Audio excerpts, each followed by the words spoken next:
जय हिंद कैडेट्स। ये PYQ series है मैट्रिसेस की, और PYQ बहुत इंपॉर्टेंट रोल प्ले करते हैं तुम्हारी पूरी तैयारी में। कई क्वेश्चंस वहीं से घुमा घुमू के पूछे जाते, पैटर्न वही रहता है, थोड़ा सा लेवल प्लस माइनस होता है। किसी साल वही क्वेश्चन आसान पूछ लिया जाएगा, किसी साल वही क्वेश्चन टफ पूछ लिया जाएगा। हम लोगों का एक नारा है, और तुम सबके द्वारा ही दिया गया है, बच्चों के द्वारा, कि टाइम इज़ आवर फ्यूल। तो जो तुम YouTube पे देखते हो कि 3-3 4-4 घंटे में 30-35 क्वेश्चन 40 क्वेश्चन सॉल्व कराते हैं, हम तुम्हारा टाइम नहीं वेस्ट करेंगे। क्वेश्चंस PYQ जो 2020 से लेकर 2025 जो सेकंड पेपर हुआ है वहाँ तक के सॉल्व तुम्हें करा रहा हूँ। और सिंपल सा अगर तुम्हें आवाज़ सुनाई पड़ रही हो तो कमेंट में जाके एक बार जय हिंद जरूर लिख देना। इसको रिकॉर्डेड देख रहे हो या लाइव देख रहे हो उससे फ़र्क नहीं पड़ता, तुम्हारे क्वेश्चंस हो और तुम्हें बिल्कुल क्लियर हो, हम बहुत ही एकदम बिंदास तरीके से इसको सॉल्व करेंगे और ढेर सारी चीज़ें से सीखेंगे भी। पहला क्वेश्चन तुम्हारे सामने लिखा है, बोला consider the following with respect to a non singular. जैसे ही नॉन सिंगुलर बोलेगा तुम्हारे माइंड में चुपचाप जाना चाहिए mod A is not equal to 0, determinant A is not equal to 0 of order 3। फिर क्या दे रखा है, पहला पॉइंट दे रखा है और दूसरा पॉइंट दे रखा है ए एडजॉइंट ए के बराबर होता है। सभी लोग जानते हो, सिंपल सी प्रॉपर्टी है, तुम्हें पता होना चाहिए, है ना। बिल्कुल सोते जागते उसको तुम्हें नहीं भूलना है। और दूसरा एडजॉइंट ए मॉड ए के बराबर होता है, ये इसने मिस्टेक कर दिया। कभी भी एडजॉइंट ए का डिटर्मिनेंट अगर निकालोगे तो उसका होता है determinant of A n-1। n क्या है, ऑर्डर, तो यहाँ पे क्या होना चाहिए था 3-1, यानी डिटर्मिनेंट ऑफ ए स्क्वायर होना चाहिए था। इस वजह से ये स्टेटमेंट गलत हो गया, ठीक है। तो ये सिंपल सा क्वेश्चन था। ऐसे प्रॉपर्टी बेस्ड क्वेश्चन मैथमेटिक्स में कोई भी आएंगे उनमें टाइम कम लगता है, लेकिन रिक्वायरमेंट क्या है कि तुम्हें नॉलेज ठीक ठाक होना चाहिए। तुमने जो पढ़ाई की है थोड़ी सी उसमें डेप्थ होना चाहिए। क्वेश्चन देख के हो जाता है, इसमें कोई कैलकुलेशन नहीं, बस तुम्हें पता हो, पता होने से क्वेश्चन हो रहा है, ठीक है।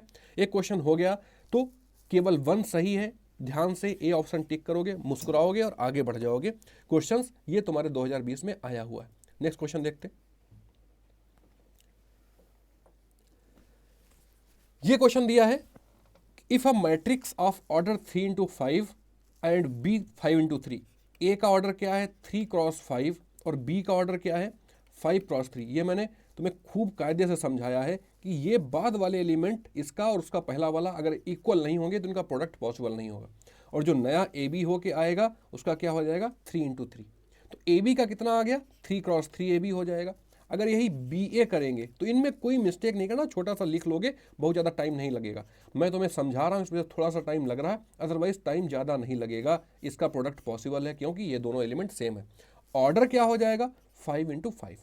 इसी वजह से याद रखना, जब तक कोई कंडीशन नहीं दी गई है, अमूमन A B mostly A B is not equal to B A, ये पहले ही बता चुका हूँ मैं कायदे से तुम्हें। तो ए बी का ऑर्डर कितना आ रहा 3x3 और बी ए का ऑर्डर कितना आ रहा 5x5। सी ऑप्शन मुस्कुरा रहा, कह रहा भैया मुझे टिक करो और आगे बढ़ जाओ, 2.5 नंबर अपने पक्के कर लो। क्वेश्चन तुमने सी ऑप्शन टिक किया, आगे बढ़ गए, क्वेश्चन हो गया। नेक्स्ट क्वेश्चन देखते। क्वेश्चन ए लिखा है, ए दे रखा है, बी दे रखा है, पूछा क्या है ए बी पूछा है। सिंपल सा तुम्हें प्रोडक्ट करना है। प्रोडक्ट करते टाइम कुछ नहीं सोचना है, तुरंत डिटर्मिनेंट मैट्रिक्स तुम्हें बनाना है। ये इसका मल्टीप्लाई होगा तब फर्स्ट एलिमेंट आएगा, और अदर कॉलम है नहीं तो केवल फर्स्ट एलिमेंट ही लिखा जाएगा। तो क्या होगा ए एक्स हो जाएगा, एच वाई हो जाएगा और जी जेड हो जाएगा। ए एक्स एच वाई जी जेड, है ना। ये तो होगा ही नहीं, इस टाइप का तो आएगा ही नहीं, ऑर्डर ये नहीं होगा। भाई ये किस ऑर्डर का है 3x3 ऑर्डर का है, रो पहले होता है कॉलम बाद में, है ना। और ये 3x1 ऑर्डर का है, तो डिटर्मिनेंट किस ऑर्डर का आएगा 3x1 का आएगा, यानी 3 रोज होंगी और 1 कॉलम होगा, ठीक है। इस टाइप से होगा, तो ये तो कैंसिल कर दो पहले। तो एक एलिमेंट ये आ गया, एक एलिमेंट सब में है। चलो दूसरा एलिमेंट निकालते हैं। दूसरा एलिमेंट कहाँ से मिलेगा, अब यहाँ पे कोई मिलेगा नहीं क्योंकि इसमें और कॉलम्स नहीं है। इससे मल्टीप्लाई इसको करोगे। इसमें पहले सिखा चुका हूँ कि कुछ चीज़ों में तुम्हें बिल्कुल सिद्धस्त होना है। प्रोडक्ट तुम्हें देख के करने आना चाहिए। 3x1 हो, 3x3 हो, 2x2 हो, प्रोडक्ट में तुम्हें महारत हासिल होनी चाहिए। एच एक्स हो जाएगा, बी वाई हो जाएगा और एफ जेड हो जाएगा। सेकेंड एलिमेंट किस में दिया गया है ऐसा, 2 में सेकेंड, तो पहला कैंसिल। कंफर्म हो गया कि बी और सी ऑप्शन में से कोई एक ऑप्शन होगा। अब तुम्हें पता लग जाएगा कि इसका जैसे इससे मल्टीप्लाई करोगे तो जी एक्स पहला एलिमेंट आएगा। अब इसमें देखो थर्ड एलिमेंट जेड दे रखा है, तुम्हारा जी एक्स आ गया। तो बस इतना ही छोड़ के स्मार्ट अप्रोच लगा के सी ऑप्शन टिक कर दोगे, मुस्कुराओगे, क्वेश्चन तुम्हारा हो गया और सही भी है, 2.5 नंबर तुम्हारे पक्के हो गए और चुपचाप आगे बढ़ जाओगे नेक्स्ट क्वेश्चन पे।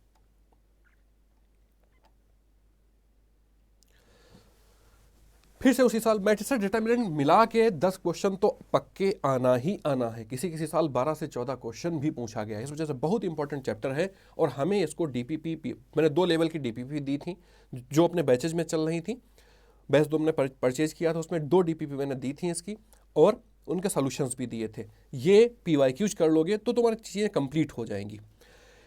कहानी ये दे रखी, for how many values of k is the matrix singular. Singular जैसे ही बोला वर्ड्स का मतलब समझो, डिटर्मिनेंट इसका क्या, 0 हो जाएगा। जैसे ही सिंगुलर बोला इसने, डिटर्मिनेंट क्या होगा, 0।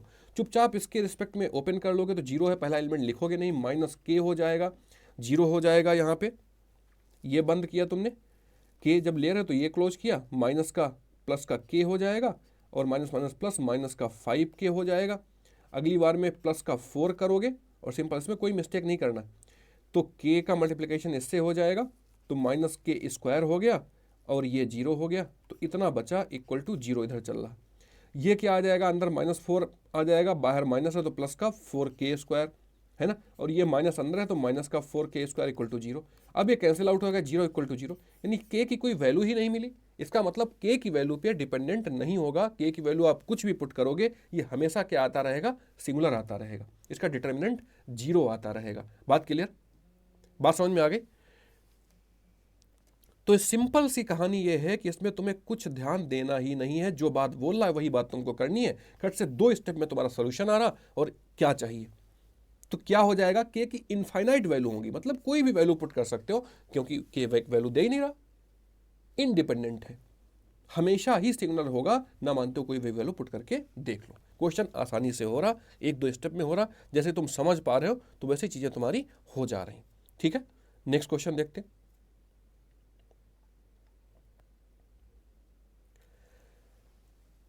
लिख रखा है मैट्रिक्स ए दिया गया है,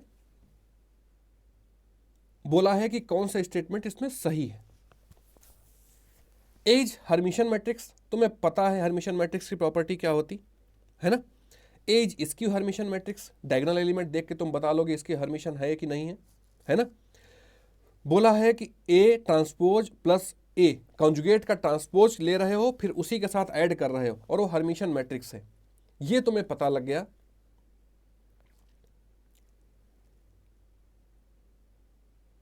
कि प्रॉपर्टी सीधे सीधे ये होती है। क्या ये सिमेट्रिक में भी होती है। मैंने जब तुम्हें बताया था तो मैंने बोला था जो सिमेट्री की प्रॉपर्टी फॉलो होती हैं वो यहाँ हर्मिशन की होती हैं, और जो स्क्यू सिमेट्रिक जैसी प्रॉपर्टी लगभग वैसी प्रॉपर्टी तुम्हारी कहाँ फॉलो होती हैं, स्क्यू हर्मिशन में। स्क्यू सिमेट्रिक वाली स्क्यू हर्मिशन में प्रॉपर्टीज फॉलो होती हैं। ये प्रॉपर्टी तुम जानते हो हर्मिशन नहीं है, स्क्यू हर्मिशन नहीं है, ये प्रॉपर्टी ही सीधे सीधे लिख दिया है। तो सी ऑप्शन टिक करोगे, क्वेश्चन तुम्हारा हो गया।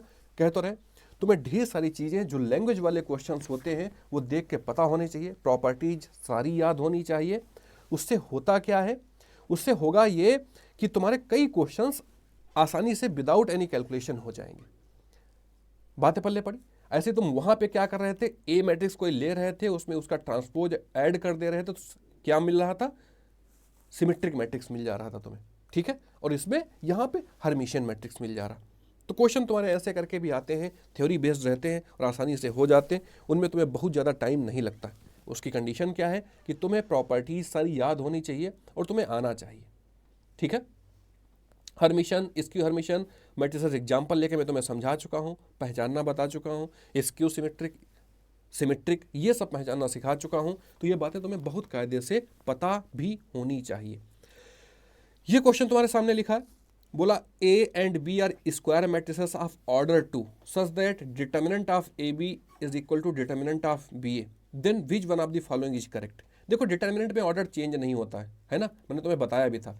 ए बी है तो डिटर्मिनेंट ऑफ ए बी ही लिख लोगे, लेकिन अगर बी ए भी लिख रहा हो तो भी कोई फर्क नहीं पड़ता, इसमें कोई फर्क नहीं पड़ता ऑर्डर का, ठीक है। यही एक ऐसा है, 4 पॉइंट मैंने लिखाए थे, उनमें सब में चेंज हो जाता है। जैसे ए बी का ट्रांसपोज ले रहे हो तो ये भी चेंज हो जाएगा, बी ट्रांसपोज ए ट्रांसपोज हो जाएगा, और ए बी का इन्वर्स ले रहे हो तो ये भी चेंज हो जाता है ना। ये बातें मैंने एडजॉइंट ले रहे हो तब वो उसका भी ऑर्डर चेंज हो जाता है, लेकिन डिटर्मिनेंट ऐसा है कि ऑर्डर उसमें मैटर नहीं करता, अगर चेंज ऑर्डर लिखा है तब भी वैल्यू उतनी ही आती है। बातें समझ में आ गई? बोलो भाई। अब बोला क्या है, तो ए मस्ट बी यूनिट मैट्रिसेस, कोई जरूरी नहीं यूनिट मैट्रिक्स हो, ये तो ओवरऑल प्रॉपर्टी में बता रहा हूं। B must be unit matrix, कोई जरूरी नहीं भाई। Both A and must be unit matrix, A and B need not to be unit matrices, कोई जरूरी नहीं है यूनिट मैट्रिक्स में, डिटर्मिनेंट की ओवरऑल प्रॉपर्टी है। बातें पल्ले पड़ी क्या कि determinant of A B equal to determinant of B A, ये कहीं भी अप्लाई होगी, केवल तुम्हें वो घुमा रहा है ऑप्शंस में, यूनिट मैट्रिक्स कोई कंडीशन नहीं है ना। तो तीनों ऑप्शन कैंसिल कर दोगे और डी ऑप्शन टिक करोगे, A and B need not to be unit matrices, कोई जरूरी नहीं कि यूनिट मैट्रिसेस ही, ये ओवरऑल प्रॉपर्टी फॉलो होती। चौथा यही था जो इस ऑर्डर को फॉलो नहीं करता, और किसी पर्टिकुलर मैट्रिसेस के लिए नहीं था, ये ओवरऑल मैट्रिसेस के लिए था कि किसी भी टाइप का मैट्रिसेस होगा उसमें ए बी और बी ए ऐसी चीज़ें फॉलो करेगा अगर स्क्वायर मैट्रिक्स है, क्योंकि डिटर्मिनेंट तो स्क्वायर मैट्रिक्स का ही कैलकुलेट करोगे। ये बात तो तुम माइंड में डाल ही लो, तो इसका मतलब ये बातें तुम्हें क्लियर होनी चाहिए। ये भी 2 ऑर्डर का एक स्क्वायर मैट्रिक्स है ना, स्क्वायर मैट्रिसेस का ही डिटर्मिनेंट तुम निकाल पाते हो, वो बात पहले से ही, इसमें नहीं हाय हाय करोगे कि सर कोई भी मैट्रिक्स बोल रहे हो, कोई भी मैट्रिक्स मतलब स्क्वायर मैट्रिक्स अगर डिटर्मिनेंट की बात कर रहे हो, ठीक है। 2x2, 3x3, n×n, वो सारे स्क्वायर मैट्रिक्स होते। क्वेश्चन आसानी से हो रहा, फिर मैंने बोला तुम्हें बात, थ्योरी बेस्ड क्वेश्चन बहुत आसान होते लेकिन वो गलत भी होते। क्यों? क्योंकि हम उतनी डेप्थ में पढ़े नहीं होते, हमें अप्रोच नहीं पता होता कि उन क्वेश्चंस को कैसे सोचना, कैसे करना, कैसे, हमें प्रॉपर्टीज सारी याद नहीं होती, कुछ न कुछ चीज़ें हम मिस करते हैं जिससे हम ऐसे क्वेश्चंस छोड़ देते हैं या तो गलत कर देते हैं, लेकिन सबसे आसान इन्हीं क्वेश्चंस को करना होता है। नेक्स्ट क्वेश्चन लिखा है कि A and B are 2 matrices of order n×n, then which one of the following is correct. A B का जो ऑर्डर आ रहा है n×n का आ रहा है, तो तुम्हें पता है कि ए और बी का अगर हम करते हैं मल्टीप्लाई, ठीक है, तो इनके जो लास्ट के इसका रो उसका कॉलम सेम होना चाहिए, है ना, और जो रिजल्टेंट आता है वो ए बी यहां से आता है, इतनी बात तुम्हें क्लियर हो गई। अब ये सेम होना चाहिए, कुछ भी हो सकता है, कुछ भी हो सकता है, अभी n× तो n यहां से आता है, यानी जो ए बी का ऑर्डर लिखा है इसने n×n, वो कहां से आता है, इसके रो से और उसके कॉलम से, इसका कॉलम उसका रो सेम होना चाहिए। अब ये कुछ भी हो सकता है, m हो सकता है, लेमडा हो सकता है, कहने का मतलब 2 हो सकता है, 3 हो सकता है, कुछ भी हो सकता है। अब कर लो, A B should be square matrices, कोई जरूरी नहीं स्क्वायर मैट्रिसेस हो, ठीक है, मैट्रिक्स प्रोडक्ट की बात कर रहा है, ये कह रहा है कि यहां भी n×n होना चाहिए तब स्क्वायर मैट्रिक्स हो जाएगा, नहीं। आइदर ए और B should be square matrices, both A and B should be same order. देखो पहला वाला क्वेश्चन, इस वाला क्वेश्चन, किसी की साल एक जैसे क्वेश्चन बनाते हैं, ये भी थ्योरेटिकल क्वेश्चन था, उसी टाइप का क्वेश्चन था, और उसी टाइप से ये देखो ऑप्शंस इसके फ्रेम किए हुए है ना। तो order of A and B need not be the same, कोई जरूरी नहीं इन दोनों का ऑर्डर सेम हो। अगर भाई ये n×2 का ऑर्डर है, ये 2×n का ऑर्डर हो जाएगा। अब n की वैल्यू यहाँ पे 3 होती तो 3×2 हो जाता, ये 2×3, दोनों का ऑर्डर चेंज है, 3×2 और 2×3 चेंज है भाई, तो डी ऑप्शन सही होगा, डी ऑप्शन को टिक करोगे। छोटी छोटी क्वेश्चंस, देखो ये बात मैंने तुम्हें बहुत पहले समझाई थी, और इन्हीं पे सारे क्वेश्चंस बनाता है। हर साल कोई ना कोई क्वेश्चन तुम्हें ऑर्डर पे मिलेगा ही और प्रोडक्ट पे मिलेगा ही। क्वेश्चन है, समझ में आया? ठीक है, सभी लोग कमेंट में जय हिंद जरूर लिख दोगे, जिससे तुम्हारी प्रेजेंस पता लगती है और लगता है कि तुम रिस्पॉन्सिव हो, चीज़ों को रिस्पॉन्ड कर रहे हो, अच्छे से पढ़ाई कर रहे हो, ठीक है। चलो ये क्वेश्चन देखते हैं। क्वेश्चन लिख रखा है, if the inverse of A matrix is given by, ठीक है, तो ए की वैल्यू क्या होगी, ये पूछ रहा, ए की वैल्यू क्या होगी, ठीक है।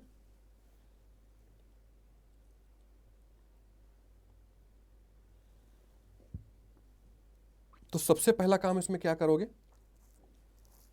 डिटर्मिनेंट निकाल लोगे। और एक बात तुम्हें और पता होनी चाहिए कि A × A ए और ए इनवर्स का अगर प्रोडक्ट करोगे तो आइडेंटिटी आ जाता है। प्रोडक्ट करोगे तो आइडेंटिटी, इसको दो तरीके से लगा सकते हो। पहला तरीका यही है तुम्हारा कि अगर प्रोडक्ट करोगे तो ये लिखा है, इसमें किस में प्रोडक्ट कर दिया जाए, ठीक है। तुम्हारा क्या लिखा है, -2 3y2 1 और -1y2, 2 क्रॉस 2 है तो प्रोडक्ट करना काफ़ी आसान है। पहले से करके देखो क्या हमें आइडेंटिटी मैट्रिक्स मिलेगा। तो प्रोडक्ट करने का तरीका क्या है, इसको करोगे और इसको करोगे तो पहला एलिमेंट मिल जाएगा। -2 और प्लस का 3 यानी 1 आ रहा है, तुम खुश हो गए। अब दूसरा एलिमेंट चेक करो, इसको इसके साथ प्रोडक्ट करोगे तो -2 2 जा 4, माइनस का 4 आ गया और 4 1 जा 4 प्लस का 4 0 आ गया। तो मतलब थोड़ा सा राहत मिली कि लग रहा है कि ये आइडेंटिटी मैट्रिक्स आ जाएगा। अब इसका करोगे 3y2 का 1 और 3 से 3y2 1 प्लस का 3y2 और -1y2 3y2 माइनस का 3y2 0 आ गया। अब इसका प्रोडक्ट इससे करोगे तो कितना आ जाएगा, 3y2 3 आ जाएगा और -1y2 अपॉन 2 यानी 2 आ गया माइनस का, तो ये 1 आ रहा। तुम खुश हो गए कि इसी से क्वेश्चन तुम्हारा हो गया, ये आई आ गया। तुमने ए और ए इनवर्स का प्रोडक्ट कर दिया, सिंपल सा आई मिल गया, तो तुम ए ऑप्शन को टिक कर दोगे, आगे बढ़ जाओगे। ठीक है, ऑप्शन टिक कर दोगे और आगे बढ़ जाओगे। क्वेश्चन तुम्हारा आसानी से हो जा रहा है। बातें समझ में आई? तो ये कुछ न कुछ प्रॉपर्टी चीज़ें तुम्हें अगर क्लियर होंगी तो तुम्हें क्वेश्चन पेपर हैंडल करना उतना टफ नहीं होता। क्वेश्चन पेपर हैंडल करना उतनी टफ वाली बात नहीं होती है ना। बातें पल्ले पड़ी। ये क्वेश्चन छोटा सा था लेकिन थोड़ा सा दिमाग तुम्हारा लगवा रहा था और आसानी से हो जा रहा है। चलो नेक्स्ट क्वेश्चन देखते हैं।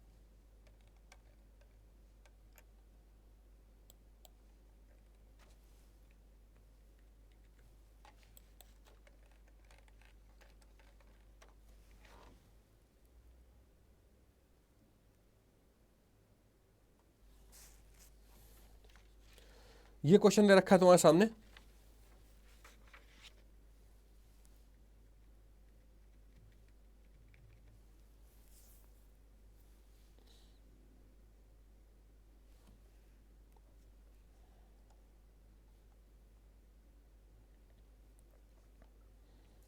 इसमें केवल एक प्रोडक्ट का तुमसे पूछ रहा है और कोई कॉन्सेप्ट इसमें विशेष नहीं लग रहा। कभी कभार तुमसे केवल लेबर वर्क करा लेता है कि तुम्हें मल्टीप्लाई करना चीज़ें आती हैं या नहीं आती, वो काम तुमसे करा लेता है ना। बोल रहा है कि एक ए दिया गया है, ए मैट्रिक्स एक दे रखा है और एम आई और एन ए। एम आई खट से निकाल लोगे, आई मतलब आइडेंटिटी मैट्रिक्स, तो क्या हो जाएगा, एम हो जाएगा 0 हो जाएगा 0 एम, एम का प्रोडक्ट था। मैट्रिक्स में किसी भी एलिमेंट का बाहर से प्रोडक्ट करते हैं, सारे एलिमेंट में होता है, प्लस एन ए निकाल लोगे, इसमें 0 -2n 0 2n और 0, ये हो जाएगा। इन दोनों का सम कितना आएगा, सम भी खट से लिख लो। सम कितना आ जाएगा भाई, तो ये m हो जाएगा, ये 2n हो जाएगा -2n और ये m हो गया। ये किसका निकल आया, इसकी वैल्यू निकल आई। इसका स्क्वायर पूछ रहा है, ये वैल्यू किसकी आई है, ये आई है M I plus N A की वैल्यू आ गई है। अगर इसका स्क्वायर पूछ रहा तो खट से यहाँ पे एक और लिख लो और उसको मल्टीप्लाई कर दो, m2n -2n और m। मैंने तुम्हें बोला है कि तुम्हें प्रोडक्ट में सिद्धस्थ होना है। प्रोडक्ट कैसे करोगे, इसका इससे मल्टीप्लाई करोगे, पहला एलिमेंट आ जाएगा। ये स्क्वायर की वैल्यू कैलकुलेट कर रहे हैं तो 2 बार करेंगे प्रोडक्ट, तो क्या आ जाएगा, इसका इससे करोगे तो एम स्क्वायर आ जाएगा और माइनस का 4n स्क्वायर हो गया। अब इसका इससे प्रोडक्ट करोगे तो कितना आएगा, 2mn हो जाएगा और प्लस का 2mn यानी 4mn आ जाएगा लास्ट में, लेकिन अभी फिलहाल 2mn ही लिख लो। ठीक है, बातें क्लियर हुई। ऐसे ये एलिमेंट लिखोगे तो इसका प्रोडक्ट इससे करोगे। यहां पे थोड़ा सा रुक जाओ, थोड़ा सा रुक क्या जाओ, ये एलिमेंट रिपीट होंगे, किसके बराबर किसके दे रखा है, ए के बराबर दे रखा है। स्मार्ट अप्रोच है, जो छोटे छोटे तुम सीखते रहोगे कि तुम्हें कहाँ पे रुकना है, कहाँ पे आगे बढ़ना है। ये अब ये क्या दे रखा है, 0 वैल्यू इसकी आ रही, तो चुपचाप यहाँ पे लिख लो m square -4n square equal to 0। इसको कंपेयर कर लो, ये 4mn है तो 4mn इक्वल टू कितना है, 2 है, तो mn इक्वल टू कितना है, mn इक्वल टू 1/2 आ जाएगा। सिंपल सा मसला है। यहां से बात क्लियर हुई।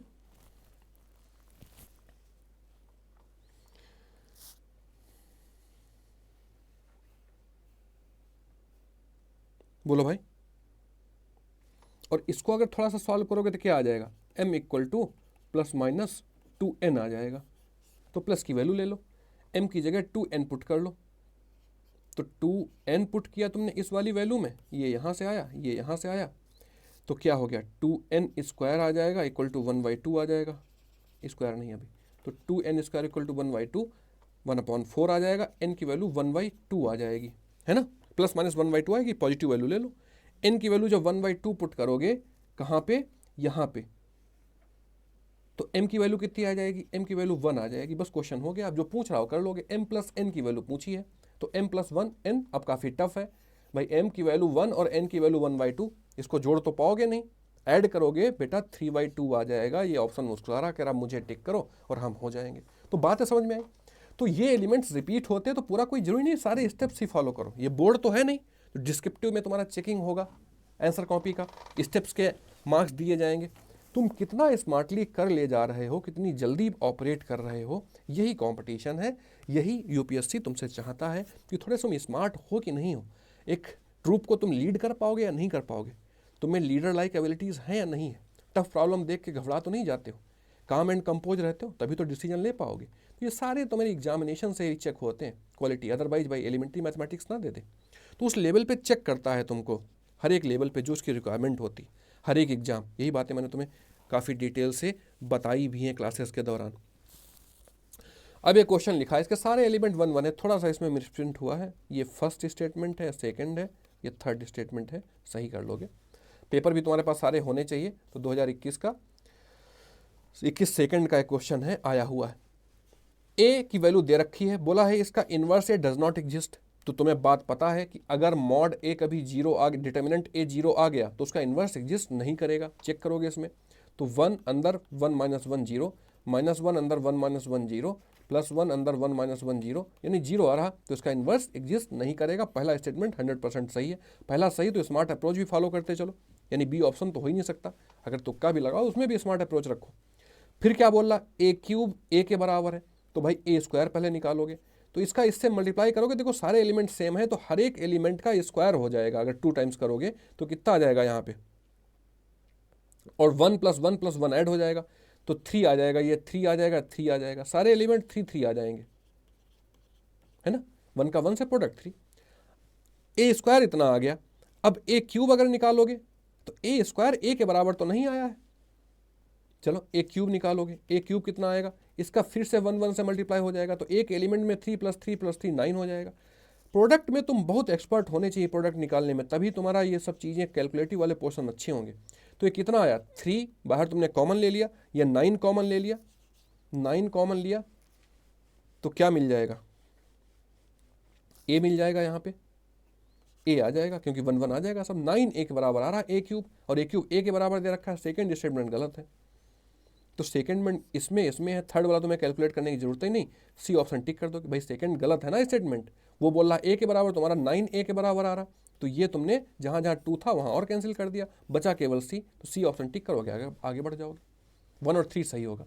3a = a² देखोगे आ भी जाएगा, a² कितना आ रहा, 3a आ रहा, 3 कॉमन ले लोगे तो a आ जाएगा, है ना। तो ऐसे करके तुम जल्दी से, इनमें कोई नहीं, 1 2 स्टेप फॉलो हुए, तुमने खर्च से इसका डिटरमिनेंट चेक किया, उससे पहला स्टेटमेंट हो गया। जैसे प्रोडक्ट किया बहुत ज़्यादा टाइम लगे ना, थोड़ा दिमाग तुमने लगाया कि सारे एलिमेंट्स ऐसे हैं तो इस टाइप से मल्टीप्लिकेशन हो जाएगा। तो तुम एक क्विक अप्रोच, स्मार्ट अप्रोच, छोटी छोटी चीज़ें, मैं तुम्हें जितने PYQs कराता रहूँगा, सिखाता रहूँगा, आसानी से सीखते रहोगे। मैं तुम्हें यही अप्रोच बैच में जब पढ़ाता हूँ तो वहाँ पर भी सिखाता हूँ, या कुछ भी, पिछली बार मैंने 30 मिनट सीरीज या 1 आवर सीरीज पूरा तुम्हें इसे ही सिखाने के लिए, और मैं टेलीग्राम पे भी तुम्हें गाइडेंस दे रहा हूँ एक, कि तुम्हारे जिससे रूटीन बना रहे, फ्री में गाइडेंस तुम्हें मिल रहा है, प्रॉपर रूटीन तुम्हारी बन रही है, तो इसका फ़ायदा उठाइए, ठीक है। और तुम्हारा सबसे ज़्यादा बहुत लेबर करने की ज़रूरत नहीं है, आजकल का ज़माना स्मार्ट अप्रोच का है। मेहनत तो ज़रूरी है लेकिन बिल्कुल अंधी मेहनत नहीं कि 200 क्वेश्चन लगाए तो डाल रहे हो, सोल्यूशन देख देख के चीज़ें तो कर डाल रहे हो, लेकिन तुम्हें अप्रोच नहीं डेवलप हो पा रहा है ना, तो कहीं ना कहीं तुम मिस कर रहे हो चीज़ें। तो इसकी वजह से तुम्हारी चीज़ें, कहानी, माइंडसेट, ये सब बहुत क्लियर होना चाहिए, तब जाके ऑफिसर्स लायक तुम बन पाओगे। जैसे ये छोटे छोटे क्वेश्चन हैं, इनमें बहुत कुछ नहीं है, लेकिन तुम्हारा चेक करता है, तुम्हारा मेंटल स्ट्रेंथ तो चेक करता है कि तुम इन क्वेश्चंस को अप्रोच कैसे करोगे, इन क्वेश्चंस के पीछे तुम्हारा अप्रोच क्या होगा, ठीक है। बताओ भाई, कैलकुलेट करो इसका, देखो आंसर कितना आएगा। बताओ मुझे कैलकुलेट करके आंसर कितना आएगा इसका।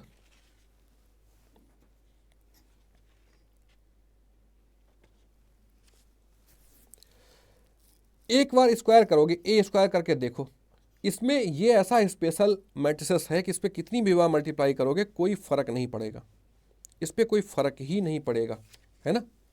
क्यों फर्क नहीं पड़ेगा, अभी तो मैं दिखाता हूँ। एक बार तुमने मल्टीप्लाई किया तो कितना मिलेगा, ए स्क्वायर किया 1a01 और इसी का मल्टीप्लिकेशन 1a01, तो कितना आ जाएगा, इसका मल्टीप्लिकेशन इसके साथ में तो 1 × 1 0 0 1 आ गया, इसका इसके साथ में तो a + a यानी 2a आ गया, और ये फिर से 0 आ गया जब इसका इसके साथ करोगे, और ये फिर से 1 आ गया। क्लियर। जब तुमने a स्क्वायर किया तो यहाँ पे 2 आ गया, a क्यूब करोगे तो यहाँ पे 3 आएगा, और 100 करोगे तो यहाँ पे 100 आ जाएगा। बस इतनी सी बात तुम्हें जाननी थी, तुम्हें 100 से पैटर्न ये निकालना था। कहने का मतलब ये तुम इतना समझ पा रहे हो, नहीं समझ पा रहे हो, 100a यहाँ पे आ जाएगा। वो ये बात जानना चाहते हैं तुमसे और कुछ नहीं जानना चाहते कि तुम ये बात क्लिक कर पा रहे हो, नहीं क्लिक कर पा रहे हो। और माइनस यहाँ पे कितना आ जाएगा, 50a आ जाएगा, और 0 1 हो जाएगा। फिर से माइनस करोगे तो यहाँ पे कितना आ जाएगा, यहाँ पे 2 बाहर चल रहा है तो 125a आ जाएगा, और 0 1 हो जाएगा। 2 का अंदर मल्टीप्लिकेशन कर लोगे तो ये 2 हो जाएगा, ये 50 हो जाएगा, ये 0 ये 2 हो जाएगा। बात समझ में आई।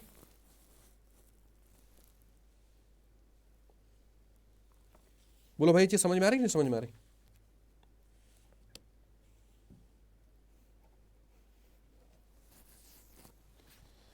ठीक है। अब सिंपल सी कैलकुलेशन है, 100 से इसके माइनस करोगे तो 50 बचेगा, और फिर से 50 माइनस करोगे तो यहाँ पे ये प्लस का 50 यहाँ बचेगा, उससे ये माइनस करोगे, यहाँ क्या बच जाएगा 1 - 1, इसको माइनस करोगे 0 हो जाएगा, और ये 50a हो जाएगा, ये 0 हो जाएगा, ये 0 हो जाएगा, और ये क्या है, माइनस किससे करना है, 2 50a, और यहाँ पे 0 यहाँ पे 2, क्या हो जाएगा मेरे भाई, ये सिंपल है, -2 यहाँ आ जाएगा, ये 0 हो जाएगा, ये 0 हो जाएगा, और माइनस का 2 ये हो जाएगा। सिंपल सा डिटर्मिनेंट आ गया। ये है क्या, जैसे ही -2 बाहर कॉमन लोगे तुम्हारा बाहर आई बचेगा, ये यहाँ पे आई कर लोगे 2i आई, तो माइनस का 2i आ गया, माइनस का 2 इंटू आइडेंटिटी मैट्रिक्स। सिंपल सा था, तुम्हें केवल इसमें पैटर्न कॉपी करना था। अगर ये नहीं कॉपी कर पाते तो क्वेश्चन नहीं होगा। अदरवाइज इसमें कोई मल्टीप्लिकेशन जैसी ऐसा कोई टफ नहीं है कि तुम मल्टीप्लाई नहीं कर पाओगे, काफ़ी टफ है ये सब इस क्वेश्चन में नहीं। चलो नेक्स्ट क्वेश्चन देखते हैं।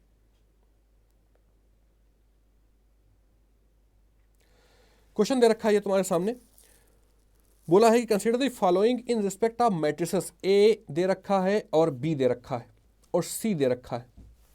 ठीक है, बोला है सी ए = सी बी, ए सी = बी सी और सी ए। वैसे भी तुम एक चीज जानते हो कि कोई जरूरी नहीं सी ए सी बी है। ठीक है,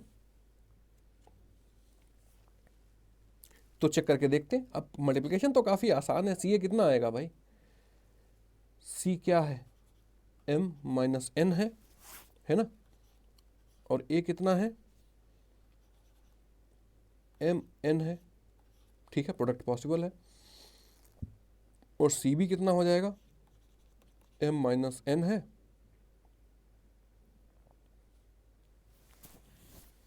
और b कितना है, -n - m है।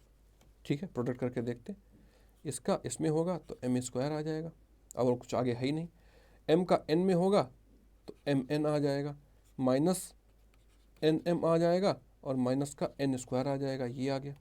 इधर कितना आएगा, इसका इसके साथ होगा तो -mn आ जाएगा, फिर इसका इसके साथ होगा तो क्या आ जाएगा, माइनस का m², और जो यहाँ पे लिख रखा है माइनस का n लिखा है, माइनस का n इसके साथ में करोगे तो प्लस का n² आ जाएगा। तुमने यहीं से देख लिया भाई, इक्वल अगर दोनों चीज़ें होंगी, एक सब करने की जरूरत नहीं। यही स्मार्ट अप्रोचेज मैं तुम्हें सिखाना चाहता हूँ। तुम्हें इन दोनों का प्रोडक्ट करना था, तुम पहले एलिमेंट से ही कंपेयर कर लो भाई, आगे कुछ करने की जरूरत नहीं है। तो ये तुम स्पीड तुम्हारी मेंटेन हो जाएगी और तुम काफ़ी बच्चों से आगे भी हो जाओगे। यही स्मार्ट अप्रोचेस तुम्हें चाहिए। पूरा प्रोडक्ट करने की कोई जरूरत नहीं, मैं तुम्हें केवल बता रहा हूँ, इस वजह से कर रहा हूँ, लेकिन मैं सिखा भी रहा हूँ। ये दोनों आपस में बराबर नहीं है तो पहला स्टेटमेंट गलत हो गया, है ना। क्यों, कंपेयर बराबर तभी होते हैं जब रिस्पेक्टिव एलिमेंट से, यानी इसका पहला एलिमेंट इसका पहला एलिमेंट सेम होना चाहिए। अब ए सी = बी सी चेक कर लो, सेम प्रोसीजर से। ठीक है, ऐसे ही AC equal to BC check कर लोगे। A और C कौन सा है? A और C यहीं से चेक कर लोगे। इसका प्रोडक्ट किसके साथ में होगा? MN का प्रोडक्ट AC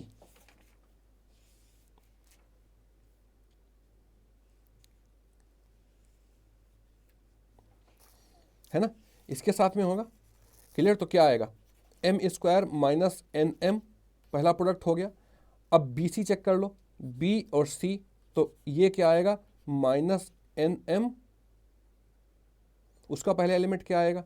तुमने इधर पहला एलिमेंट चेक कर लिया, उसका पहला एलिमेंट चेक करो क्या आएगा भाई? BC का पहला एलिमेंट माइनस का MN आ जाएगा और प्लस का M²। चलो पहले एलिमेंट्स नहीं क्लियर हुआ, दूसरा एलिमेंट चेक करो AC का दूसरा एलिमेंट कहाँ से आएगा? इसका प्रोडक्ट जब माइनस M के साथ करोगे, AC MN का प्रोडक्ट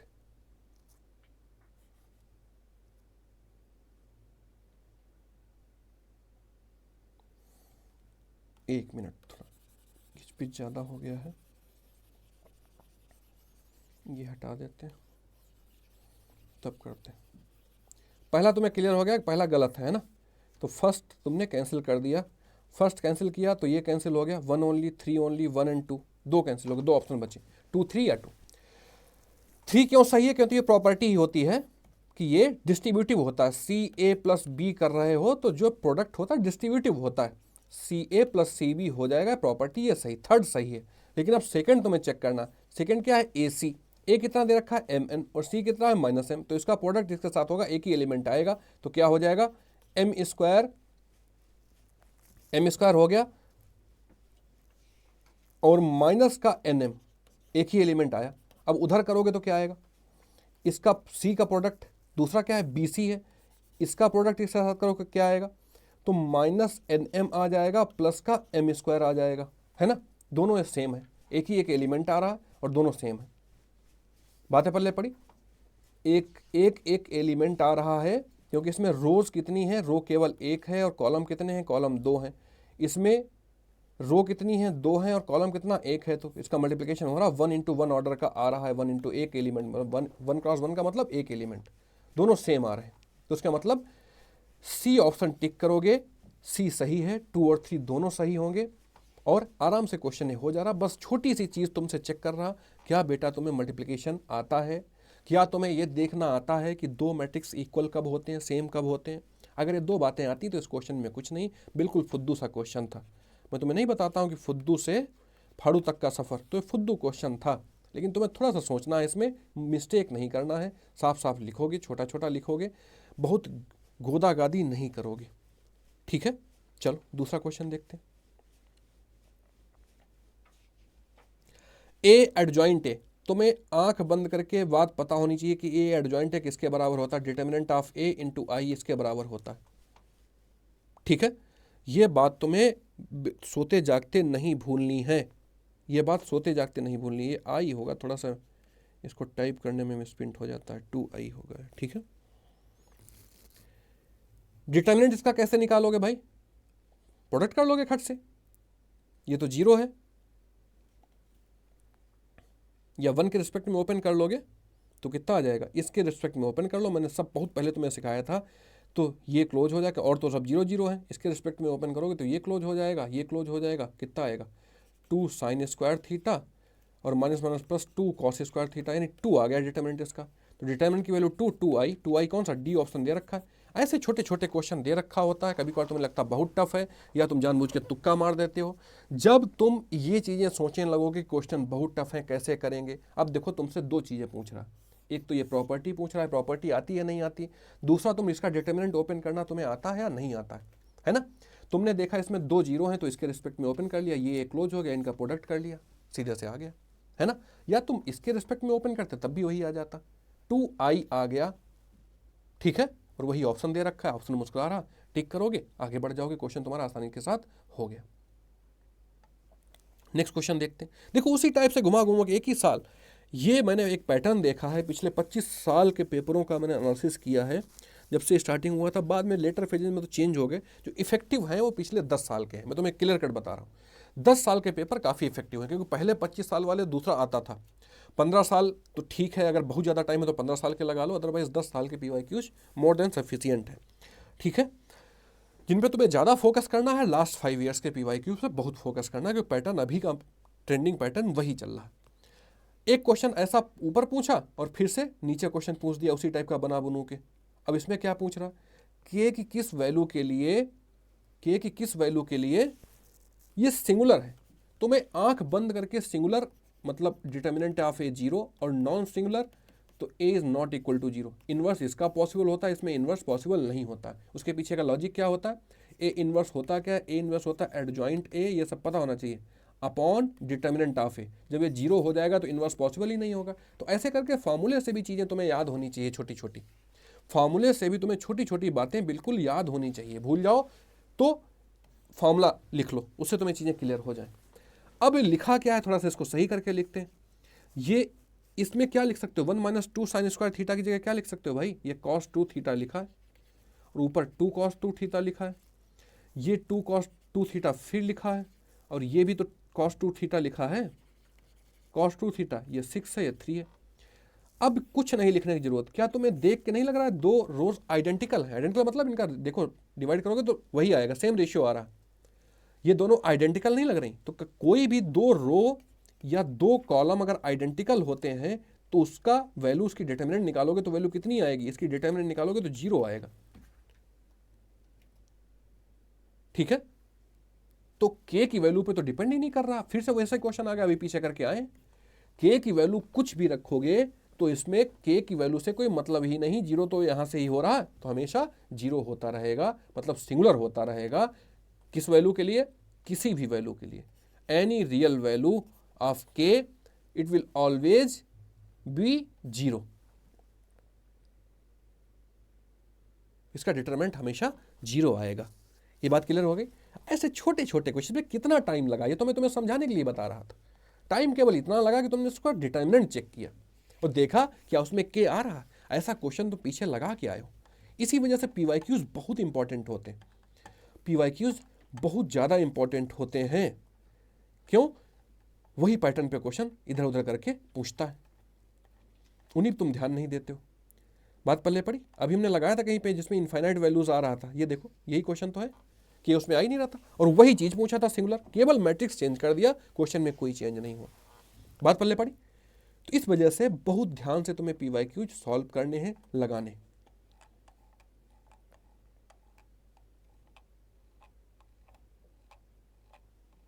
बस एक मिनट, चलो ये क्वेश्चन आ गया। बोला A and B be non singular matrices of the same order such that A B equal to A दे रखा है और B A equal to B दे रखा है। ए और बी सेम ऑर्डर के हैं, चलो अच्छी बात है। अब पूछ क्या रहा है, पहला स्टेटमेंट, दूसरा statement, A square equal to A और A B square equal to A square B, ये कहानी पूछ रहा है।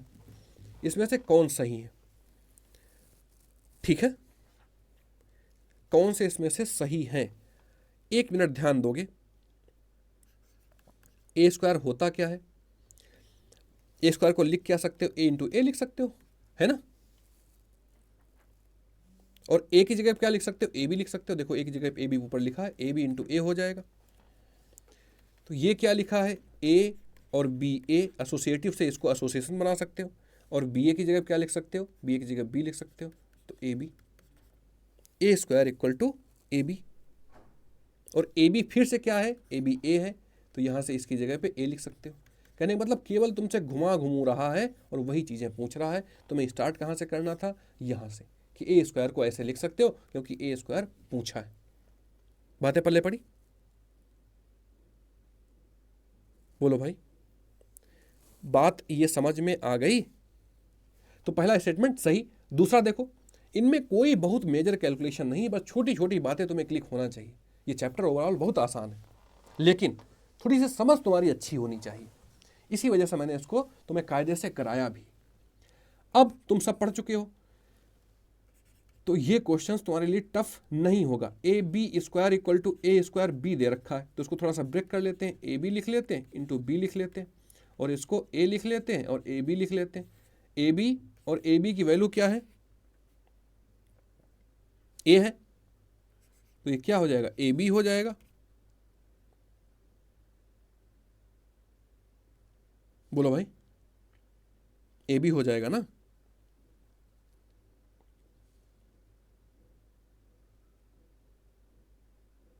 और इधर क्या लिखा है, A B equal to A B square है ना, इक्वल है कि नहीं है, ए बी हो गया, और इधर ए है, ए स्क्वायर ए बी।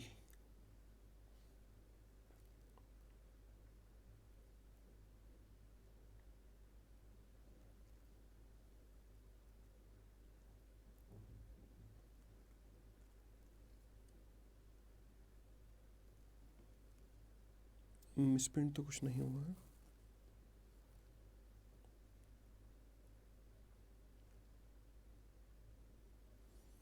कोई मिसप्रिंट तो नहीं है। ए स्क्वायर बी,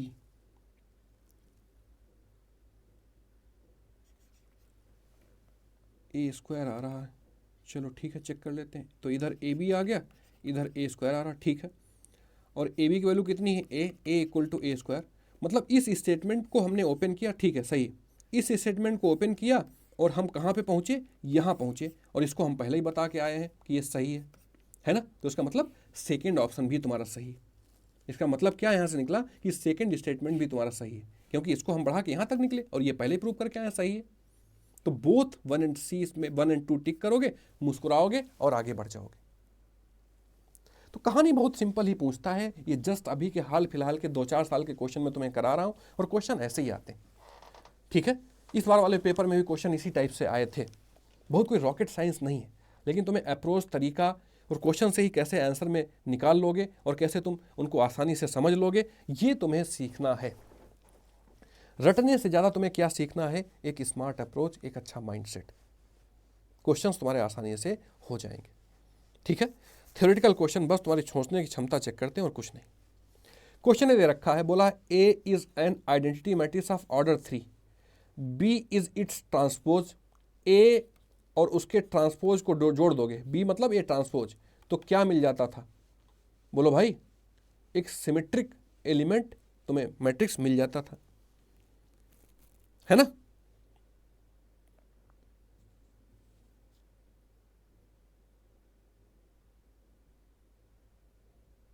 बात पल्ले पड़ी, क्या मिल जाता था, एक आइडेंटिटी मैट्रिक्स तुम्हें मिल जाता था।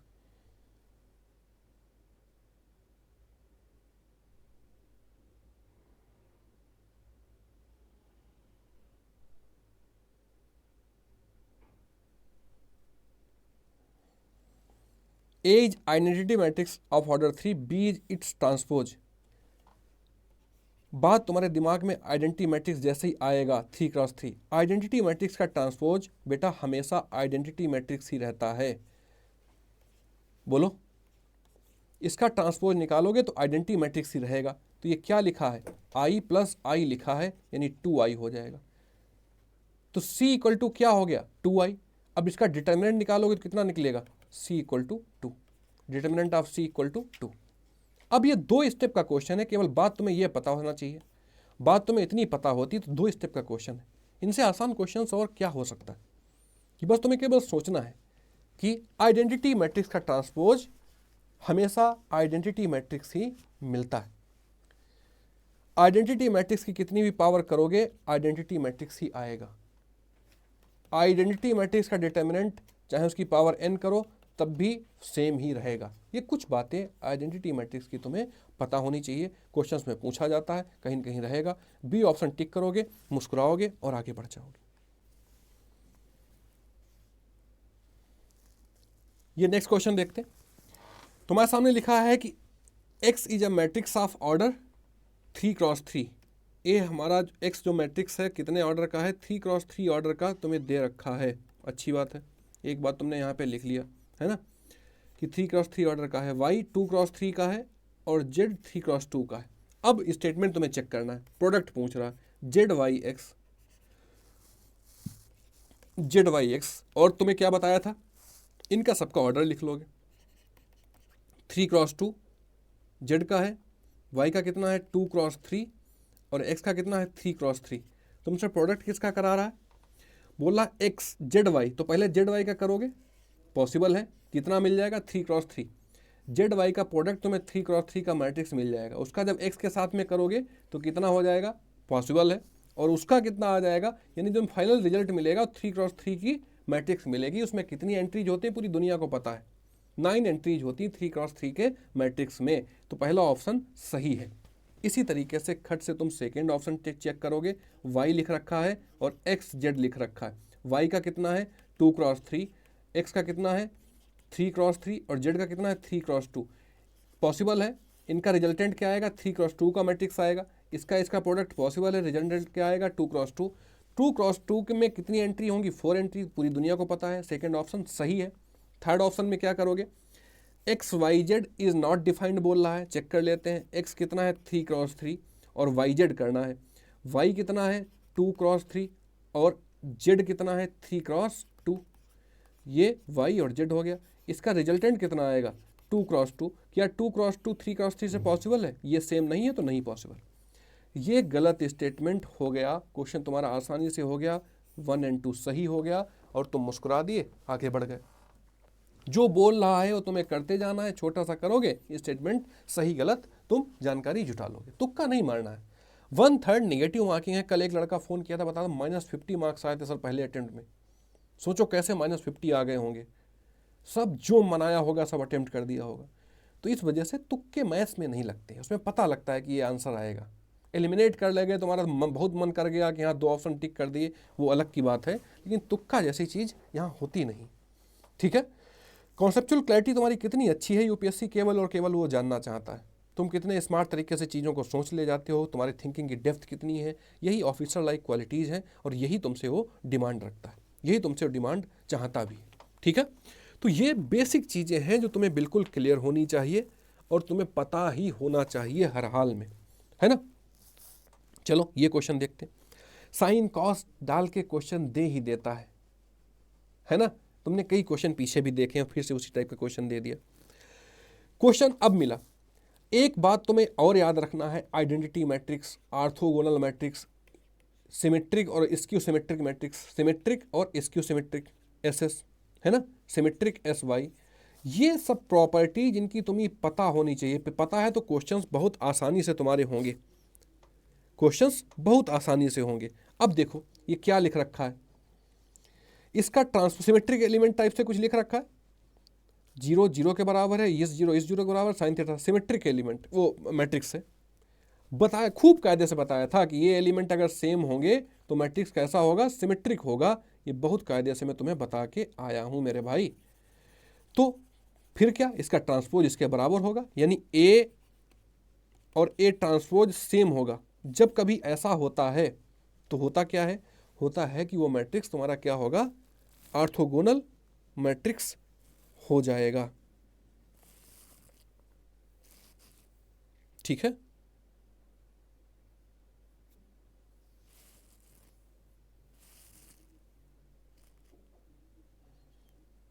एक मिनट, नहीं अभी फिलहाल इतना निकला है ऑर्थोगोनल। ठीक है, अब क्या चेक करोगे तुम, चुपचाप इसका डिटर्मिनेंट निकालोगे। डिटर्मिनेंट निकालना बहुत आसान है। क्यों आसान है, क्योंकि ये 0 0 दे रखा है, केवल फर्स्ट एलिमेंट के अगेंस्ट में ओपन करोगे तो क्या आ जाएगा, 1 × कॉस स्क्वायर थीटा, माइनस का कॉस स्क्वायर थीटा और माइनस का साइन स्क्वायर थीटा, तो ये माइनस का 1 आ जाएगा। अब जैसे ही डिटर्मिनेंट तुम्हें कभी भी ±1 दिखे तो ये ऑर्थोगोनल मैट्रिक्स होता है। क्या होता है, ऑर्थोगोनल मैट्रिक्स। बात समझ में आई, ये ऑर्थोगोनल मैट्रिक्स होगा। ठीक है, बात क्लियर होगी भाई।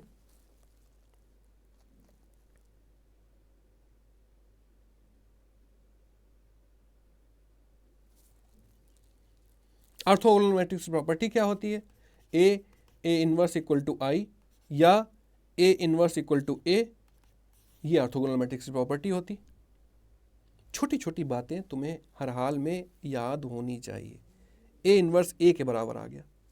और ए ट्रांसपोज ए के बराबर पहले तुमने देखा था कि ये सिमेट्रिक है, तो उससे क्या होगा, उसका ट्रांसपोज उसके बराबर होगा। तो यहाँ से तुम क्या नहीं लिख सकते हो कि ए इन्वर्स और ए ट्रांसपोज दोनों आपस में बराबर होंगे। भाई ए की जगह तुमने ए इन्वर्स पुट कर लिया तो एक इन्फॉर्मेशन तुम्हें और मिल गई। अब पूछ क्या रहा है कि A plus adjoint A is a null matrix. A plus adjoint A है ना। ए इन्वर्स किसके बराबर होगा, एडजॉइंट ए के बराबर होता है। कभी भी डिटर्मिनेंट अगर +1 हो जाएगी, -1 है तो अपॉन में डिटर्मिनेंट ए होता है ना, -1 है तो ए इन्वर्स किसके बराबर होगा, A inverse equal to minus adjoint A. तो इसकी जगह पे ए प्लस एडजॉइंट ए निकाल रहा है तो ए plus A minus A inverse लिख सकते हो। और ए की वैल्यू अभी तुम क्या निकाल के आए हो, ए ट्रांसपोज के बराबर है और ये ए के बराबर है, इसकी जगह ए इन्वर्स लिख सकते हो। A inverse minus A inverse यानी 0 आ गया तो ये नल मैट्रिक्स हो जाएगा। बात पल्ले पड़ी, पहला स्टेटमेंट सही। दूसरा स्टेटमेंट क्या बोल रहा है कि A inverse plus adjoint is a null matrix. अभी ये तो एक ही बात बोल रहा है कि ए इन्वर्स ए के बराबर, तो देख ही आए हो दोनों स्टेटमेंट एक ही है, तुम्हें पता है ए इक्वल टू ए इन्वर्स, तो दूसरा स्टेटमेंट भी सही है। तीसरा क्या बोल रहा है, A minus A inverse is a null matrix, है ना, ये बात भी सही है क्योंकि ए और ए इन्वर्स दोनों बराबर हैं और ये भी 0 दे देंगे। छोटी सी ये बात तुमसे जानना चाह रहा था, क्या फिर से बता दे रहा हूँ। क्वेश्चन बहुत अच्छा था, इस क्वेश्चन को मैं 1 नंबर पे रखूँगा। 3 स्टेटमेंट दिए हैं और काफ़ी अच्छा क्वेश्चन था। तुम्हें याद क्या रखना है, सिंपल सी बातें याद रखनी है कि तुम्हें मैट्रिक्स पहचानना आना चाहिए कि किस टाइप का ए है। तुमने सिमेट्री पहचान ली, वहाँ से तुमने क्या पहचाना, सिमेट्रिक है, तो सिमेट्रिक का ए और ए उसका ट्रांसपोज बराबर होता है। ठीक है, पहचान लिया तुमने। दूसरा, तुमने इसका डिटर्मिनेंट निकाला। भाई ये तो काम तुम्हें करना ही पड़ेगा। डिटर्मिनेंट -1 आ गया, तुम्हारी आंख चमक गई कि +-1 होता, तो हमने पढ़ के आए ऑर्थोगोनल में ऐसी कंडीशन होती है ना, +- ऑर्थोगोनल में ही तो होता है, तो -1 हो गया। इतनी चीजें क्लियर हो गई। और दूसरा, तुम्हें एक बात और पता है कि A inverse adjoint A upon determinant of A होता है। डिटर्मिनेंट कितना निकला है, -1 निकला है, तो यहाँ से क्या आ जाएगा, एक रिजल्ट तुम्हें और मिल जाएगा। क्या मिल जाएगा कि ए इनवर्स -1 यहाँ कर लो, माइनस एडजॉइंट ए के बराबर है। बस क्वेश्चन हो गया, क्वेश्चन हो गया तुम्हारा। ठीक है, बोलो। और ऑर्थोगोनल की एक कंडीशन और होती है, एक तो ये होती है, और ऑर्थोगोनल की दूसरी कंडीशन क्या होती कि A transpose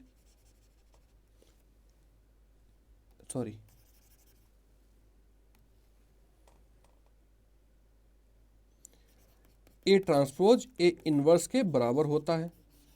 clear, A transpose A inverse के बराबर होता है और ए ट्रांसपोज ए के बराबर है, तो यहां से ये चीज क्लियर हो गई। अब इससे तुम्हारी सारी कहानी हो जाएगी, तीनों स्टेटमेंट इससे तुम्हारे हो जाएंगे। वही घुमा घुमा के पूछ रहा है और तीनों डी ऑप्शन टिक कर दोगे, आसानी से हो जाएगा। अगर पीछे ज़्यादा लिख गया था समझाने के चक्कर में, इसमें ये सब तुम समझ लोगे। तो ये टफ क्वेश्चन नहीं होते, जो स्टेटमेंट वाइज क्वेश्चन आते हैं टफ नहीं होते, बस तुम्हें उनके हिसाब से अटेंड करना रहता है। ये छोटी सी बात तुम्हें पता होनी चाहिए, उनके हिसाब से तुम्हें अटेंड करना रहता है। देखो क्वेश्चन इतना बड़ा सा दिया गया, टफ नहीं है। तुम्हें कैलकुलेशन में टाइम लग सकता है, लेकिन क्वेश्चन ये टफ मेरे भाई नहीं है। बोला है A is the sum of P and Q, P is a symmetric और क्यू इज एंटी सिमेट्रिक। तो पी कोई सिमेट्रिक होता है तो उसको अगर किसी हम मैट्रिक्स दिया गया है तो ए प्लस ए ट्रांसपोज के फॉर्म में लिख सकते हो। अगर ऐसा करोगे तो ये सिमेट्रिक मैट्रिक्स की प्रॉपर्टी होल्ड करेगा, सिमेट्रिक मैट्रिक्स तुम्हें मिल भी जाएगा। कभी भी ऐसा करोगे, ए ट्रांसपोज को ऐड कर दोगे, हाफ कर दोगे। बात समझ में आई। अब क्या करना है, हाफ ए इतना दिया गया, इसका ट्रांसपोज कितना आएगा, इसका ट्रांसपोज कितना आ जाएगा भाई, इसका ट्रांसपोज आ जाएगा 0, साइन स्क्वायर थीटा यहाँ पे हो जाएगा और कॉस स्क्वायर थीटा नीचे हो जाएगा, और वहाँ पे क्या हो जाएगा, वहाँ कॉस स्क्वायर थीटा चला जाएगा, 0 हो जाएगा, और साइन स्क्वायर थीटा यहाँ आ जाएगा। लास्ट में क्या हो जाएगा, साइन स्क्वायर थीटा हो जाएगा और ये कॉस स्क्वायर थीटा हो जाएगा, ये 0 हो जाएगा। अब इन दोनों को ऐड करना है तो 0 + 0 0 हो जाएगा, sine square theta plus cos square theta 1 हो जाएगा। बस आंख बंद करके तुम्हें कुछ ध्यान ही नहीं देना है, सब जगह वही आ रहा होगा। यहाँ पे 0 आ जाएगा, यहाँ 1 आ जाएगा, यहाँ भी sine square theta cos square theta हो जाएगा। तो ये आ गया तुम्हारा, क्या आ गया, ये पी की वैल्यू आ गई। पी की वैल्यू कितनी दे रखी है, 1/2। अंदर कर लोगे सारे एलिमेंट में हो जाएगा, क्योंकि बाहर ऐसा कुछ दे नहीं रखा, ये होगा नहीं, कॉस थीटा वगैरह कुछ आ नहीं रहा, तो ए ऑप्शन बचा, ए ऑप्शन टिक करोगे, मुस्कुराओगे और आगे बढ़ जाओगे। क्वेश्चन आसानी से तुम्हारा हो जा रहा। ठीक है, अब देखो इसी पे दो क्वेश्चन है। क्यू की वैल्यू पूछ लिया, क्यू स्क्यूसिमेट्रिक है, स्क्यूसिमेट्रिक की प्रॉपर्टी इस दुनिया को पता है, क्या होता है कि ए माइनस ए ट्रांसपोज करोगे और हाफ करोगे तब ये क्या होगा, तब स्क्यूसिमेट्रिक होगा। ये क्यू की वैल्यू होगी। ए माइनस ए करोगे तो क्या आ जाएगा, बोलो, ए से माइनस उसका ट्रांसपोज करोगे तो यहाँ साइन स्क्वायर थीटा, यहाँ पे cos square theta, sine square theta minus cos square theta, जहां जहां प्लस हो रहा था वो माइनस का आ जाएगा, और वहां पे क्या हो जाएगा, कॉस 2 थीटा।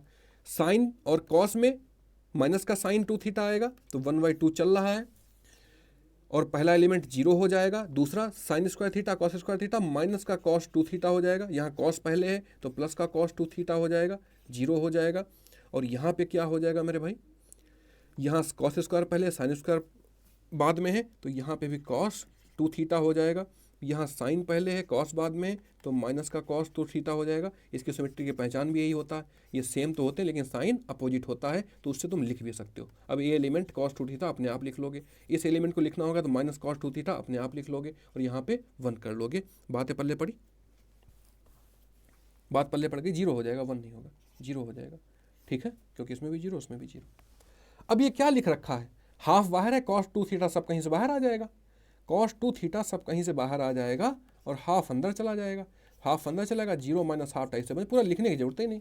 बहुत ज़्यादा लिखने के चक्कर मत पड़ो, ये बोर्ड नहीं है, ये तुम्हारा कॉम्पिटिटिव एग्जाम है। तुम यूपीएससी के लिए जा रहे हो, एनडीए के पेपर में अटेंड होने जा रहे हो, 2 घंटे में 2.5 घंटे में तुम्हें 120 क्वेश्चन करने रहते हैं। स्पीड नहीं होगा तो कुछ नहीं। कंपटीशन एग्जाम स्पीड और एक्यूरेसी का नाम है दूसरा। जिसने इसमें महारत हासिल की, उसके पीछे बैक में क्या लगा होता, तुम्हारी कॉन्सेप्चुअल क्लैरिटी किसी सब्जेक्ट को लेके, और तुम्हारा अप्रोच। ये शॉर्ट टिक जुगाड़ उगाड़ सब कुछ काम नहीं आता, बताऊंगा मैं भी तुमको, लेकिन काम उतना ज़्यादा नहीं आता है। पेपर में तुम्हें केवल और केवल तुम्हारे कॉन्सेप्ट चीज़ें नजर आएंगी। मैं साफ साफ बता रहा हूँ, जो लोग पिछला पेपर दे के आए होंगे वो खूब जानते होंगे। ठीक है, तो इस वजह से इसमें डी ऑप्शन टिक करोगे, मुस्कुराओगे, आगे बढ़ जाओगे कि इतना बड़ा डरावना क्वेश्चन जो लग रहा था उसमें है कुछ नहीं, फुद्दू कैटेगरी का ही क्वेश्चन है। ठीक है, क्लियर। अब क्या पूछा है, what is the minimum value of determinant of A. Minimum value भी पूछ लिया डिटर्मिनेंट की, है ना, मिनिमम वैल्यू। तो डिटर्मिनेंट ए क्या निकालोगे, डिटर्मिनेंट ए निकाल लोगे भाई, प्रोडक्ट करोगे डिटर्मिनेंट। कहाँ क्वेश्चन गया, ये आया, 0 बाहर हो जाए, 0 0 कैंसिल हो गया, 0 कैंसिल हो गया। ठीक है, फिर अंदर साइन स्क्वायर के रिस्पेक्ट में ओपन करोगे तो ये क्लोज हो जाएगा, है ना, और ये 0 हो जाएगा, अंदर बचेगा माइनस का साइन 4 थीटा, तो साइन 6 थीटा आ जाएगा, तो आ जाएगा डिटर्मिनेंट। ये थोड़ा सा डिटर्मिनेंट निकालने में तुम एक्सपर्ट रहोगे, बताने वाली चीज़ें नहीं है, ये सिंपल सा क्वेश्चन है, मैं तुम्हें बता रहा हूँ, इस वजह बता दे रहा हूँ। साइन की पावर 6 थीटा आएगा, बीच में प्लस आ जाएगा, है ना, तो ये कितना दे देगा, ये कॉस की पावर 6 थीटा दे देगा। ये आ गया डिटर्मिनेंट तुम्हारा, डिटर्मिनेंट पॉजिटिव वैल्यूज ये आ गई।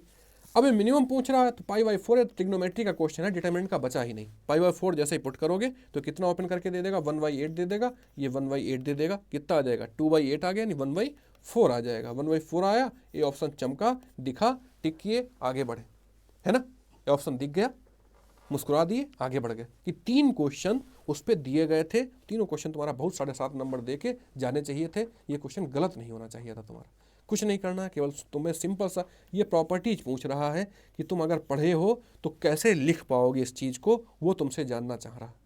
ठीक है, नेक्स्ट क्वेश्चन देखते हैं। नेक्स्ट क्वेश्चन पूछ रहा है कि अगर सिमेट्रिक हैं, ठीक है, ए और बी कैसे हैं, symmetric matrices of same order, then which one of the following is correct regarding A B minus B A. देखो ये भी सिंपल सी प्रॉपर्टी है, ए बी माइनस बी ए, ठीक है, ए और बी सिमेट्रिक हैं तो ए ट्रांसपोज बी ट्रांसपोज के बराबर होगा, पहली बात। ठीक है, ये सीधी सीधी प्रॉपर्टी तुम्हारे नोट्स में लिखी होनी चाहिए, मैं तुम्हें समझाए दे रहा हूँ, तुम्हारे नोट्स में मेंशन होना चाहिए कि अगर ए और बी सिमेट्रिक हैं तो मतलब A equal to A transpose और B equal to B transpose, symmetric है ना। और A B minus B A, इसका ट्रांसपोज लोगे तो कितना आएगा, ए बी का ट्रांसपोज आ जाएगा माइनस बी ए का ट्रांसपोज आ जाएगा। इसका ट्रांसपोज देखो कितना आता है, इसको ओपन करोगे तो B transpose A transpose minus A transpose और बी ट्रांसपोज, ये कितना आ जाएगा, बी ट्रांसपोज बी के बराबर है और ये ए के बराबर है माइनस ए बी। तो माइनस ए बी और माइनस का बी ए, ये आ गया माइनस टाइम आ गया, मतलब स्क्यू सिमेट्रिक। किसी भी डिटर्मिनेंट का transpose A B minus B A लिखा था और A B minus B A negative time आ गया, माइनस टाइम आ जाए यानी A transpose equal to minus A, तो क्या हो जाता था, ये स्क्यू सिमेट्रिक हो जाता था, है ना। और स्क्यू सिमेट्रिक की प्रॉपर्टी क्या होती थी, डायगोनल एलिमेंट जीरो। ये छोटी छोटी बातें स्क्यू सिमेट्रिक के डायगोनल एलिमेंट जीरो, है ना, बिल्कुल तुम्हें याद होनी चाहिए। और इन सब रेस्ट ऑफ एलिमेंट का सम करोगे, डायगोनल एलिमेंट का सम करोगे वो भी जीरो आ जाएगा, जितने बच्चे नॉन डायगोनल एलिमेंट का सम करोगे वो भी जीरो आ जाएगा, और सारे एलिमेंट का सम करोगे वो भी जीरो आएगा। ये स्क्यू सिमेट्री की बहुत खास प्रॉपर्टी होती है, तुम्हें हमेशा याद रखना, ठीक है। तो पहला क्या बोल रहा है, तुम्हें कंफर्म हो गया कि ये वाला जो मैट्रिक्स दिया गया इसकी सिमेट्रिक है। इस प्रॉपर्टी से तुमने जो इन्फॉर्मेशन दी थी उसको थोड़ा सा लिखा। मैथमेटिक्स में क्वेश्चन को आगे कैसे बढ़ाना रहता है, लैंग्वेज में लिखा हो तो उसको थोड़ा सा लिख लो कि वो उसको दूसरे टाइप से कैसे लिख सकते हो, सिमेट्रिक को ऐसे लिख सकते हो, अब इसको आगे बढ़ा लो, है ना। तो diagonal entries are equal but non zero, नहीं जीरो होती हैं, नॉन जीरो नहीं, पहला स्टेटमेंट गलत दे रहा। इसकी सिमेट्रिक में 100% जीरो ही होंगी, नॉन जीरो थोड़ी ना होंगी। The sum of its non diagonal entries is zero, हाँ ये नॉन डायगोनल एंट्रीज का सम जीरो होता है, और सारी एंट्रीज का सम अगर करोगे वो भी जीरो आएगा। इसकी सिमेट्रिक मैंने तुम्हें बताया था भाई, अगर जीरो जीरो यहाँ पे तो 2 × 2 ऑर्डर का बनाना, यहाँ -2 यहाँ 2 लिख लो, तो इसकी सिमेट्रिक ये है ना। 3 ऑर्डर का बनाना हो तो जीरो, यहाँ -1 लिखा तो यहाँ 1 लिखोगे, ये जीरो हो जाएगा। यहाँ 2 लिखा तो यहाँ -2 लिखोगे, यहाँ 3 लिखा है तो -3 लिखोगे, ये जीरो हो जाएगा। बात समझ में आ गई। तो ऐसे 3 × 3 ऑर्डर का बना लोगे, तो ओनली 2 सही, बी ऑप्शन टिक करोगे, मुस्कुराओगे और आगे बढ़ जाओगे। क्वेश्चंस तुम्हें ये अप्रोच पता होना चाहिए कि हम लैंग्वेज वाले क्वेश्चंस को प्रोसीड कैसे करेंगे, आगे कैसे बढ़ाएंगे, ठीक है। अब देखो ये क्वेश्चन लिखा है तुम्हारे सामने, बोला consider the following statement in respect of square matrices. A B C square matrices है और A B equal to A C. देखो मैट्रिसेस में एक बात याद रखना, अगर A C equal to A B लिख रखा है, एक साइड लिखा है तो उसको कैंसिल करना आसान होता है, ऐसे कैंसिल नहीं करते हैं इसमें, ये मैट्रिसेस हैं। ये तरीका भी मैथमेटिक्स का ओरिजिनल नहीं है, जो बचपन में कैंसिल कर देते थे वो तरीका सही नहीं होता है, वो एक साइड में ट्रांसफर करके दोनों साइड में ऐड करके तभी करते हैं। मैट्रिसेस में तो ऐसा बिल्कुल नहीं करते हैं। मैट्रिसेस में करते क्या है कि दोनों तरफ ए इनवर्स से मल्टीप्लाई करते हैं, ठीक है। इनवर्स क्यों एग्जिस्ट कर रहा होगा, हम इनवर्स नॉन सिंगुलर बोल रखा है ना, तभी इनवर्स से मल्टीप्लाई करेंगे। नॉन सिंगुलर अगर नहीं बोला है तो कोई जरूरी नहीं उसका इनवर्स निकले या ना निकले, ये बात याद रखना। इसका क्लू यही है, इस क्वेश्चन का क्लू यही है कि ए सी, अगर इसको हम सिंपल करना चाह रहे हैं ए वी इक्वल टू ए सी, तो दोनों में इस तरफ से हम ए इनवर्स का मल्टीप्लाई कर रहे हैं, ए इनवर्स ए सी, है ना। क्यों कर रहे हैं, क्योंकि बोला है नॉन सिंगुलर, नॉन सिंगुलर बोला है तो मतलब इनवर्स एग्जिस्ट करेगा, ए इनवर्स आइडेंटिटी बन जाएगा। किसी भी मैट्रिक्स में आइडेंटिटी से मल्टीप्लाई करो कोई फर्क नहीं पड़ेगा, आइडेंटिटी बन जाएगा, तो v इक्वल टू सी आ गया, यही बोल रहा, ये चीज़ सही है। दूसरे में क्या बोल रहा, b x equal to c x. अब इसमें एक्स इनवर्स से इधर से मल्टीप्लाई कर सकते हैं एक्स एक्स कैंसिल करने के लिए, तो बी इक्वल टू सी आ जाएगा। लेकिन क्या ऐसा दे रखा है कि एक्स नॉन सिंगुलर है, नहीं दे रखा है, तब हम नहीं करेंगे, तब हम ये चीज़ नहीं कर पाएंगे। जब हम कंफर्म होंगे कि x नॉन सिंगुलर है तभी इसका इन्वर्स एग्जिस्ट करेगा और तभी हम मल्टीप्लाई कर पाएंगे। और जो में नहीं दिया गया तो उसमें दोनों केसेस हैं कि इन्वर्स होगा भी नहीं होगा। तो मैथमेटिक्स सब कुछ लेके नहीं चलती, एग्जैक्ट वैल्यूज देती है ना। तो ये स्टेटमेंट इस वजह से नहीं सही। ये बहुत अच्छा क्वेश्चन और बहुत माइन्यूट क्वेश्चन है, इसमें बहुत लोग मिस्टेक करते हैं, कोई तुम्हें समझाएगा नहीं, ठीक है। इसकी कहानी यही है, बात समझ में आ गई। तो इसमें कैंसिल करते टाइम ये चीज़ हम फॉलो नहीं करेंगे। सिंपल सा क्वेश्चन था, तुम्हें तुम्हारा ये हो जाना चाहिए था, ठीक है। चलो नेक्स्ट क्वेश्चन देखते। ये मैं तुम्हें खूब कायदे से बता के आया हूँ, 2-3 तरीके इनके बता के आया हूँ, आराम से कर लोगे। लिखा क्या है, x + 2y + z, ये लिखा है x + 2y + z, और क्या लिखा है इक्वल टू 4, और इधर क्या लिखा है 2x + 4y, 2x + 4y plus 2z equal to 8 और 3x प्लस 6y, एक minute, 3x plus 6y plus 3z equal to 10। ये इधर वाला पार्ट पूरा क्या रेसिप्रोकल नहीं लिखा है, देखो इसमें 2 से डिवाइड करोगे तो कितना आ जाएगा, ये x आ जाएगा, 2y आ जाएगा, z आ जाएगा। इसमें 3 से डिवाइड करोगे x आ जाएगा, 2y आएगा, z आ जाएगा, इधर 10y 3 आ जाएगा, इधर 8। सिमेट्रिक लिखा है, बोलो। तो यहाँ से जो d की वैल्यू क्रैमर रूल में निकलती थी 0 आ गई, यानी बाद वाला केस बन गया, d इक्वल टू 0 आ गया, है ना। और ये तीनों डिफरेंट वैल्यूज हैं, सेम वैल्यूज है नहीं, इधर वाली डिफरेंट वैल्यूज हैं, एक डिफरेंट वैल्यू एटलीस्ट है ये वाली, है ना। तो क्या बन जाएगा, ये सिंपल सी कहानी तुम्हारे सामने क्या लिखी है, नो सोल्यूशन इसका आएगा। ये बात तुम्हें कायदे से पता होनी चाहिए, इसमें इससे ज़्यादा कुछ नहीं था कि नो सोल्यूशन आ जाएगा, ठीक है। ये केस कौन सा है, नो सोल्यूशन वाला केस है, इसको मैंने बहुत कायदे से तुम्हें सिखाया है, बताया भी। ये तीनों इक्वेशन, इधर वाला पार्ट क्या लिखा आइडेंटिकल है, तो डी देखते ही देखते तुम 0 कर लोगे। जैसे ही डी 0 होगा तो सेकंड वाला केस बन जाएगा इसमें तुम्हारा, उसमें 2 केस होते हैं, है ना। एक एलिमेंट डिफर कर रहा है ये, तो इसका नो सॉल्यूशन होगा, कोई सॉल्यूशन नहीं होगा, ठीक है। चलो नेक्स्ट क्वेश्चन।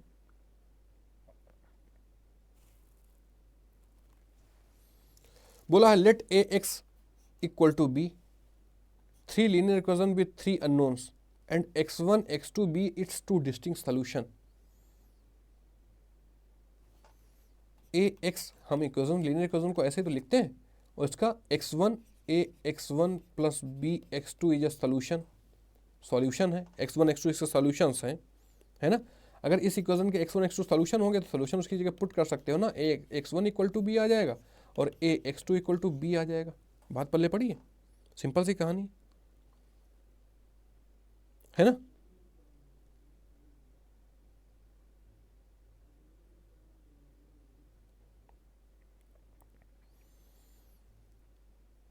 और इसका सॉल्यूशन क्या है, इसका सॉल्यूशन ये भी है, ये बात भी बोल रखा है। तो x की जगह लिख सकते हो A x1 plus B x2 equal to B, simple सी बात है, ये याद तुम्हें रखनी है। a और ए x1 हो जाएगा, b ए x2 हो जाएगा इक्वल टू बी हो गया। अब ये क्या लिखा है, अभी पीछे देखो ये लिख के आए हो, ये लिखा है ए b plus b a x2 b है, तो ए x2 जगह बी पुट कर लोगे इक्वल टू बी, कोएफिशिएंट को कंपेयर करा लोगे तो a plus b equal to 1 आ गया। बस तुम्हें 9th-10th की बातें पूछ रहा था, छोटी छोटी बातें। इसके रूट्स क्या क्या है, इसके सोल्यूशन x1 और x2 है तो ऐसे लिख लिया, और ये भी तो उसका सोल्यूशन है तो हमने ऐसे लिख लिया। बस इन तीनों को मिक्स कर देना है, वही कहानी पूछ रहा, वही बन जाएगा। यहाँ से कंपेयर करा लेना दोनों तरफ के कोएफिशिएंट को, b कॉमन ले लोगे तो a प्लस बी बचेगा, इधर 1 है a प्लस बी का कॉन्सेप्ट, b का कोएफिशिएंट, और इधर a प्लस बी है, तो a plus b equal to 1 आ गया, यानी बी ऑप्शन टिक करोगे, मुस्कुराओगे, आगे बढ़ जाओगे, ठीक है। तो ऐसे क्वेश्चंस में फिर मैं बता रहा हूँ, लैंग्वेज वाले क्वेश्चंस में बहुत ज़्यादा कैलकुलेशन नहीं होगी, लेकिन तुम्हारी कॉन्सेप्चुअल क्लैरिटी बहुत अच्छी होनी चाहिए। अब देखो मैंने बोला था ना, स्क्यू सिमेट्रिक, सिमेट्रिक, ऑर्थोगोनल, ये सब तुम्हें बिल्कुल कायदे का रटा हो। स्क्यू सिमेट्रिक मैट्रिक्स है ऑर्डर 3, बोलो ये सभी लोगों को याद है या नहीं याद है। स्क्यू सिमेट्रिक ऑर्डर कैसा है, मैंने तुम्हें कायदे की बातें बताई। अगर ऑड ऑर्डर है तो वैल्यू क्या होगी, 0 वैल्यू हो जाएगी। डिटर्मिनेंट की वैल्यू कितनी हो जाएगी, स्क्यू सिमेट्रिक अगर ऑड ऑर्डर है तो डिटर्मिनेंट क्या हो जाएगा, 0 हो जाएगा। स्क्यू सिमेट्रिक ऑड ऑर्डर का डिटर्मिनेंट 0, तब यहाँ कुछ भी लिखोगे ये डिटर्मिनेंट 0 हो जाएगी, डिटर्मिनेंट 0 हो जाएगी, कितना भी स्क्वायर करो, कुछ भी करो, फर्क नहीं पड़ना, ठीक है। बचेगा क्या, डिटर्मिनेंट माइनस आई, ये भी 0 हो जाएगा। क्यों, स्क्यू सिमेट्रिक है, उसकी पावर अगर तुम कुछ भी ले रहे हो 0 ही देगा, अगर ऑर्डर उसका ऑड है। ऑर्डर इवन है तो परफेक्ट स्क्वायर देता है। ये बातें सब तुम्हारे नोट्स में मेंशन्ड है, ठीक है। अदरवाइज हम यहाँ पे प्रॉपर्टी लगाते कि डिटर्मिनेंट के अंदर कोई अगर के हो जाता है, ए लिखा होता है तो इसको ऐसे लिखते हैं। ये सब करने की ज़रूरत ही नहीं, थोड़ा सा स्मार्ट अप्रोच लगाओगे, ए है ना। बात समझ में आई? n क्या है? ऑर्डर 3 लिखते। तो अब डिटर्मिनेंट i माइनस आई है तो माइनस डिटर्मिनेंट आई लिख लोगे, कोई फर्क नहीं पड़ता, माइनस बाहर आ जाएगा। डिटर्मिनेंट आई 1 होता है तो माइनस 1 आ जाएगा। इसका सॉल्यूशन ए ऑप्शन करेक्ट है। बस क्वेश्चन हो जा रहा सिंपल सा, आगे बढ़ जाओगे। तुम्हें इसकी सिमेट्रिक के बारे में पता होना चाहिए था। देखो बोला ना, सिमेट्रिक, इसकी सिमेट्रिक, डायगोनल एलिमेंट 0 है और ये कैसे हैं? -3 है, 4 -4 है, 5 -5 है। तुम्हारे सामने इसकी सिमेट्रिक का एग्जाम्पल एक लिखा है और बोला नहीं इसने, बोला विच स्टेटमेंट इज करेक्ट। ठीक है, A square is symmetric matrix with determinant A square equal to 0 बोला है ना। देखो इसकी सिमेट्रिक है, अभी पीछे बता के आए हैं, और ऑर्डर कैसा है? 3 ऑर्डर है, तो कितनी भी पावर कम करोगे हमेशा 0 देगा। एक बात तो ये, तो 0 वाली बात तो सही है ना। नॉट इक्वल टू 0 किस में कहा गया? इसमें, तो ये तो ऐसे ऑप्शन कट कर दो, नॉट इक्वल टू 0 होगा ही नहीं। 0 वाली बात सही है ना। सी ऑप्शन क्या दे रखा है?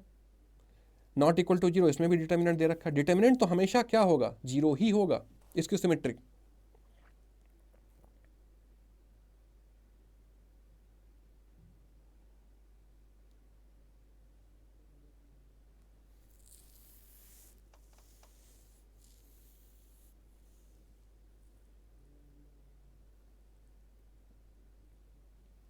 ठीक है, और ए स्क्वायर, ये प्रॉपर्टी पता है तुम्हें, ए स्क्वायर क्या हो जाता है? अगर सिमेट्रिक है, ऑड ऑर्डर है, तो ये इसकी सिमेट्रिक है तो ये सिमेट्रिक हो जाता है। ये बात तुम्हें पता है, सिमेट्रिक हो जाता है। तो उसमें क्या करोगे? ए ऑप्शन टिक करोगे। A square is symmetric with matrices determinant A square equal to 0, तो डिटर्मिनेंट ऑलवेज 0 आएगी और ए स्क्वायर हो क्या जाता है? सिमेट्रिक हो जाता है। इवन है तो सिमेट्रिक होगा, ऑड पावर है तो इसकी सिमेट्रिक। भाई ये छोटी छोटी बातें बिल्कुल याद रखोगे। अगर ए तुम्हारा क्या है? इसकी सिमेट्रिक है, तो ए की पावर स्क्वायर करोगे, 2n करोगे तो क्या आ जाएगा? सिमेट्रिक आ जाएगा। और ए की पावर 2n + 1 एंड ऑड करोगे तो क्या आ जाएगा? इसकी सिमेट्रिक आ जाएगा, ये सिमेट्रिक आ जाएगा। ये छोटी छोटी बातें तुम्हें बिल्कुल पता होनी चाहिए। तो इतना चैलेंजिंग नहीं है, टफ नहीं है, इसमें कोई कैलकुलेशन है? कुछ भी कैलकुलेशन नहीं। तुमने देख के केवल पहचान लिया, देख के पहचान ही तो लिया, कोई कैलकुलेशन नहीं। वो क्वेश्चन तुम्हारा आसानी से हो जा रहा है ना, क्वेश्चन आसानी से तुम्हारा ये हो भी जा रहा। चलो नेक्स्ट क्वेश्चन देखते।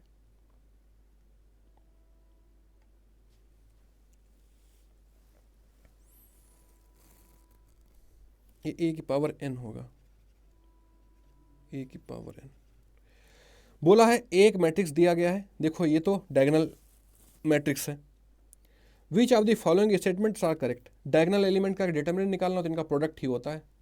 24 इसका क्या हो जाएगा? डिटर्मिनेंट हो जाएगा। ये छोटी छोटी बातें तुमको सब पता होनी चाहिए। चलो उसकी कोई ज़रूरत ही नहीं फिलहाल, अभी देखते हैं। तो ये कैसा है? ये एक डायगोनल एलिमेंट है ना।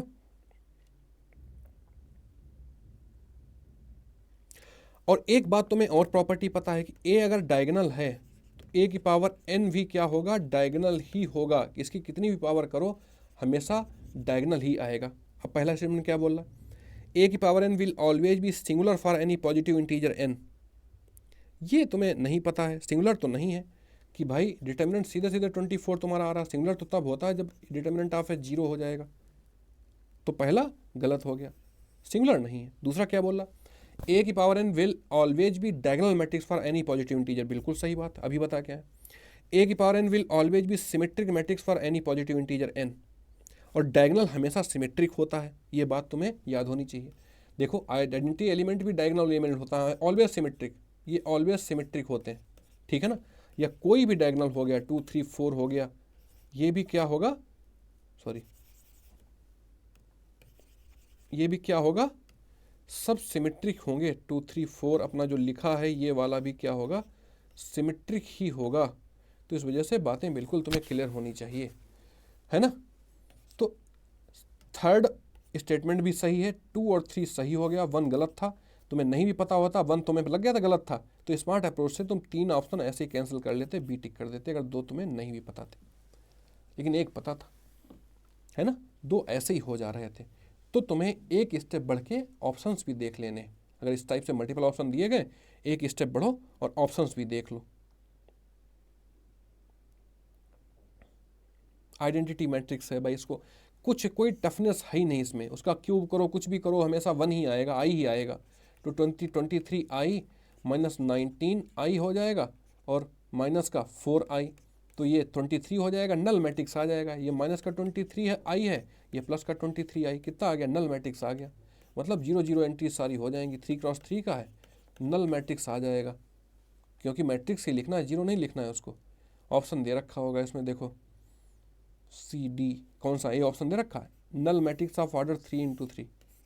ये ऑप्शन टिक करोगे आगे बढ़ जाओगे। कुछ क्वेश्चंस में नहीं है, और अभी जल्दी लेटेस्ट आया 23 में आया क्वेश्चन। तो इस वजह से मैट्रिसेस डिटरमिनेंट तुम्हें बहुत कायदे से करना है। पीवाईक्यूज कर लोगे तुम्हारी कहानी हल हो जाएगी। अब क्या दे रखा है, consider the following statement in respect of two non singular matrix. Non singular, खट से तुम्हारा दिमाग चलना चाहिए, ठीक है। Adjoint A b, adjoint a, adjoint b. फिर से प्रॉपर्टी पे क्वेश्चन जाएगा कहाँ, घुमा घूम के पूछता वहीं है। फिर प्रॉपर्टी बेस्ड क्वेश्चन पूछ लिया मेरे भाई। ये दुनिया को पता है कि एडजॉइंट ए बी क्या होता है, adjoint b into adjoint a होता है। ये ऑर्डर नहीं होता है, तो पहला स्टेटमेंट गलत हो गया। Adjoint A B equal to adjoint B A, ऐसा भी कुछ नहीं होता है। तुम्हें इतना पता है, छोटी सी बात, एडजॉइंट ए बी अगर लिखा है तो ये adjoint of B into adjoint of A हो जाता है। ये दुनिया को बात पता है, इतनी बात ही तुम्हें पता होनी चाहिए। अब उन्हीं में तुम्हारा गलत कराए ले रहा है, ये दोनों स्टेटमेंट गलत हैं। एडजॉइंट, हाँ ये बात सही है। तुम्हें एक प्रॉपर्टी और पता होती है कि ये डिटर्मिनेंट ऑफ ए इंटू आई होता है, ये बात पता होती नहीं पता होती। अब एक जगह कुछ भी लिख दिया जाए, एक जगह इसने ए बी लिख दिया है, ए b adjoint of A B equal to क्या हो जाएगा, determinant of A b I. अब ये उधर माइनस में चला जाएगा, तो क्या हो जाएगा, a b adjoint A b है ना, minus determinant of A b I equal to 0, ये आ जाएगा। अब क्या कह रहा, इज ए नल मैट्रिक्स, 0 का मतलब यहाँ नल मैट्रिक्स होता है ना। तो तीसरा ऑप्शन तुम्हारा सही है।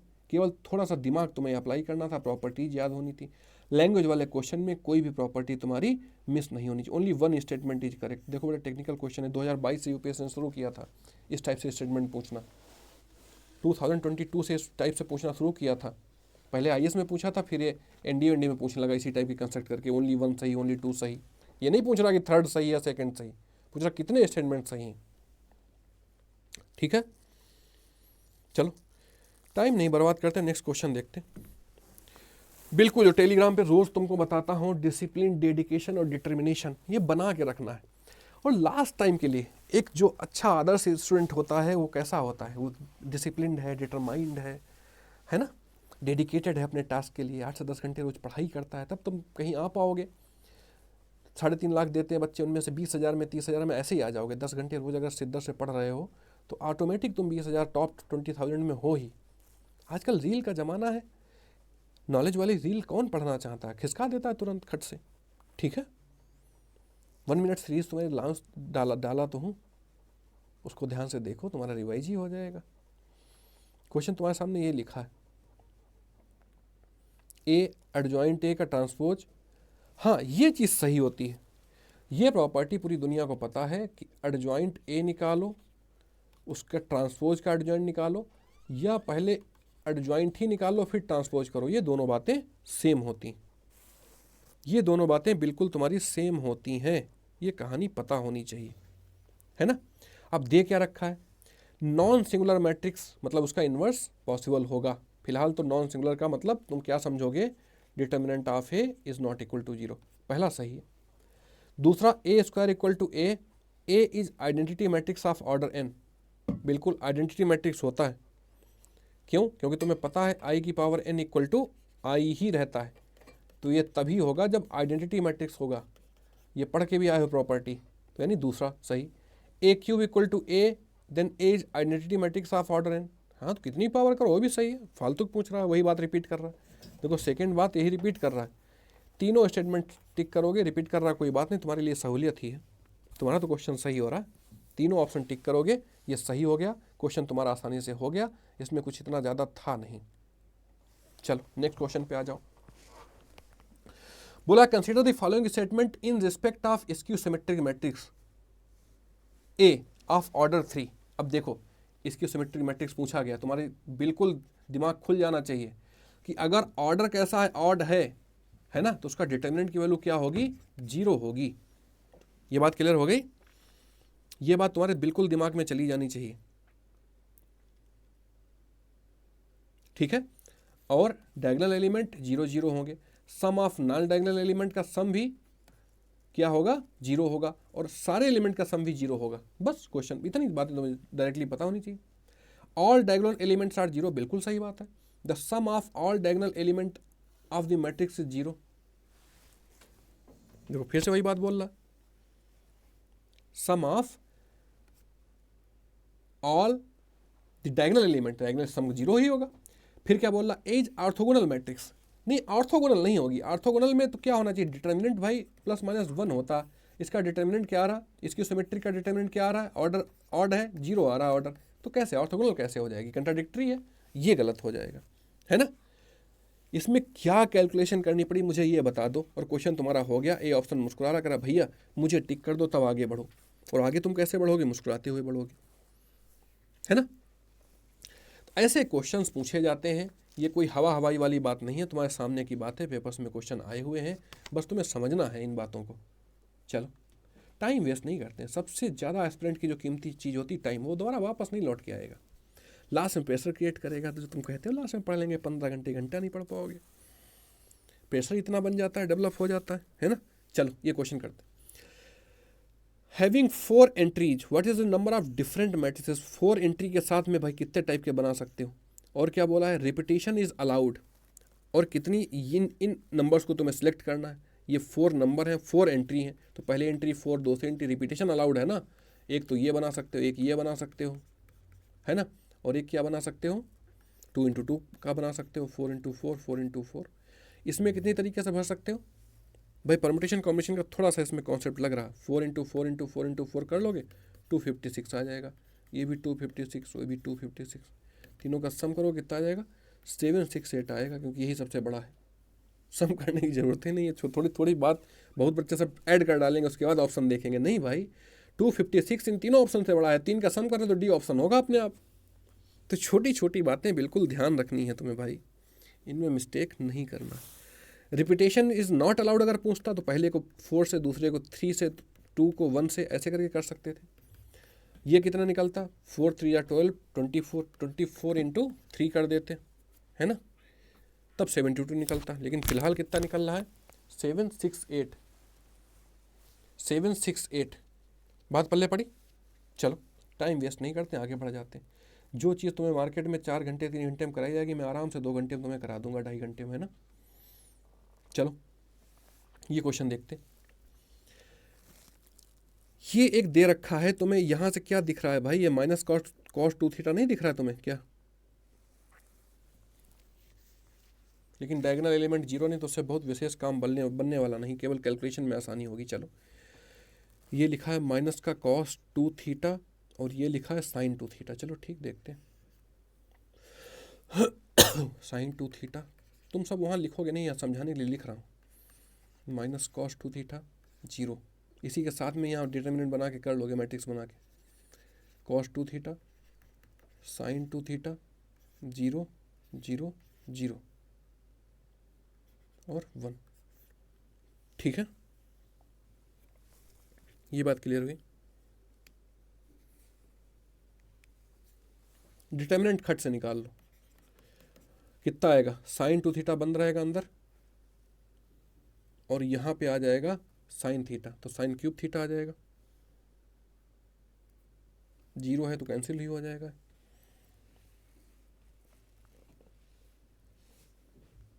ठीक है। नहीं sin θ गलती नहीं करना है, sin 2θ क्या उटपटांग बोले जा रहे हैं, स्क्वायर क्यों हो जाएगा भाई, 2θ θ इधर क्या हो जाएगा, -cos स्क्वायर 2θ, ये हो जाएगा।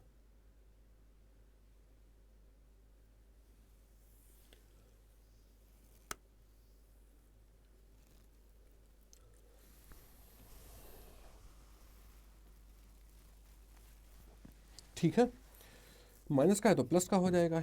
ये क्यों कर लिया भाई, ये कर क्यों लिया, ये 1 के रिस्पेक्ट में ओपन किया और तो सब जीरो ही है, इसके रिस्पेक्ट में ओपन कर दिया, तो साइन थीटा साइन 2 थीटा हो जाएगा, प्लस का cos square 2 theta.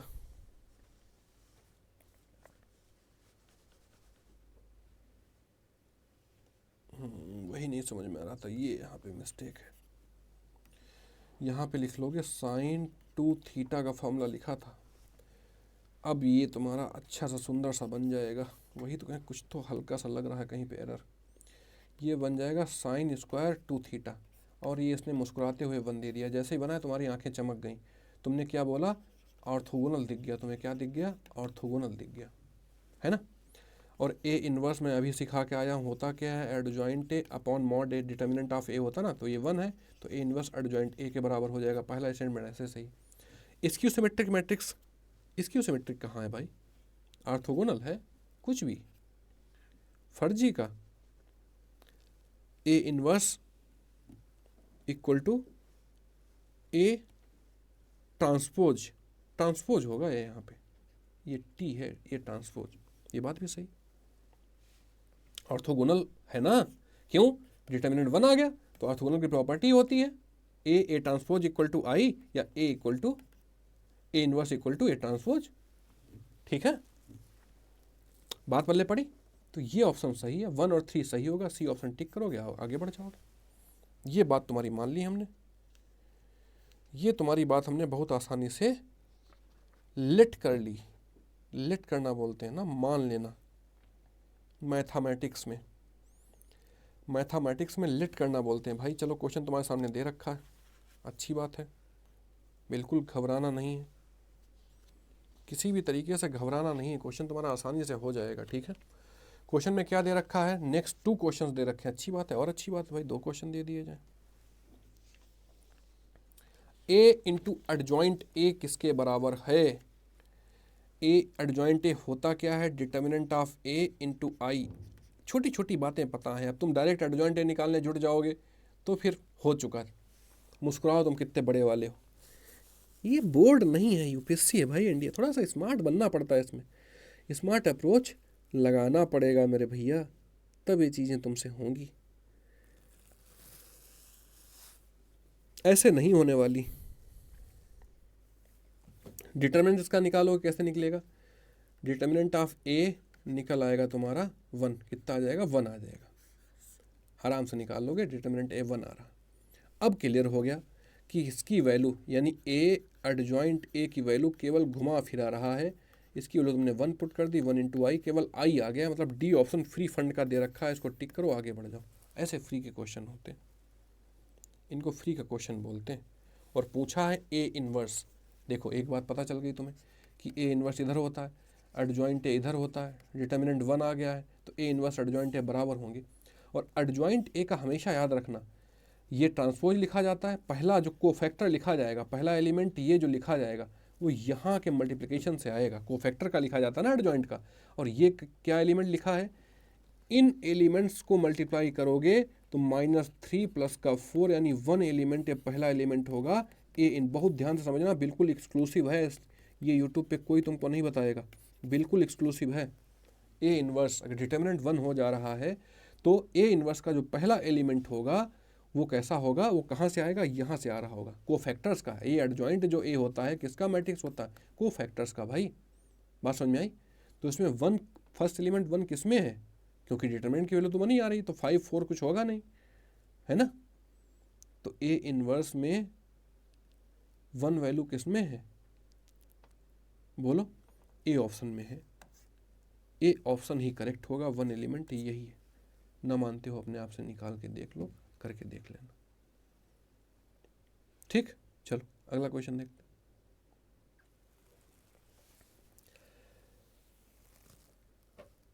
X be a matrix of order 3 cross 3 and Y be a matrix of 2 cross 3। ये क्वेश्चन मैं तुमको बता के होमवर्क में करोगे, पॉसिबल है कि नहीं पॉसिबल है ये सब चेक कर लोगे। डिट्टो ऐसा क्वेश्चन बता के, थोड़ा सा स्टेटमेंट चेंज किया था। देखो ये 24 में क्वेश्चन आया है और पीछे अभी तुम करके आए हो 21 और 22 में क्वेश्चन आया था, तो वैसे रिपीट करता। उसमें एंट्रीज पूछ लिया था, 9 एंट्रीज हैं, 3 एंट्रीज है, हमें याद है, तुम्हें भी याद होना चाहिए, इसमें 9 एंट्रीज थी, इसमें 4 एंट्रीज थी, है ना, और ये डिफाइन नहीं हो रहा था। सेम डिट्टो वही क्वेश्चन था कि पूछा, थोड़ा सा चेंज कर दिया। ये अपने आप करके इसका कमेंट करोगे कि कौन से स्टेटमेंट इसमें सही है, सभी लोग कमेंट करोगे इसमें, ठीक है। चलो नेक्स्ट क्वेश्चन, ए और बी स्क्वायर मैट्रिसेस हैं, ठीक है, अच्छी बात है। अब ऑप्शन बोलना कौन सा सही है, ए बी या नल मैट्रिक्स। ए और बी दो स्क्वायर मैट्रिक्स है, ए बी का बता दिया उसने कि नल मैट्रिक्स है, इतनी बात कंफर्म है। अब बताना है both A and B are null matrix. कोई जरूरी नहीं है कि दोनों नल मैट्रिक्स हो, ये कोई जरूरी नहीं दोनों नल मैट्रिक्स हो। क्यों, देखो भाई, ये पीछे एग्जांपल मैं लेके आया हूँ अभी तुम्हें, 0 0, तो तुमने कुछ भी ले लिया, 0 0, ठीक है, 2 0, ये दोनों नल मैट्रिक्स नहीं, इनका प्रोडक्ट करोगे 0 0 आएगा। देख लो ना मानते हो करके, प्रोडक्ट करोगे तो नल मैट्रिक्स आएगा। तो पहला स्टेटमेंट नहीं सही है, नल मैट्रिक्स से कोई जरूरी नहीं। आइदर ए और b is a null matrix, product हमेशा 0 आने के लिए ए और बी को क्या होगा, कोई एक को नल मैट्रिक्स होना पड़ेगा क्या, बोलो भाई, किसी एक को नल मैट्रिक्स होना पड़ेगा।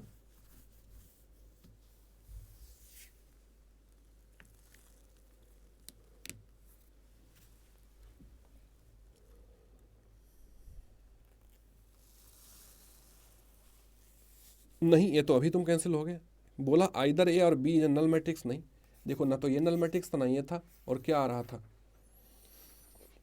0 0 आ रहा था। आइदर ए और बी कोई जरूरी नहीं है ना। Both A and B are singular matrices, ये भी कोई जरूरी नहीं सिंगुलर मैट्रिसेस हो। Both A and B are singular matrix, singular मतलब जिसका डिटरमिनेंट 0 हो।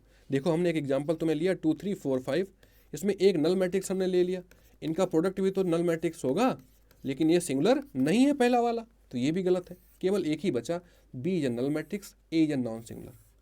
एक नल मैट्रिक्स है और एक नॉन सिंगुलर।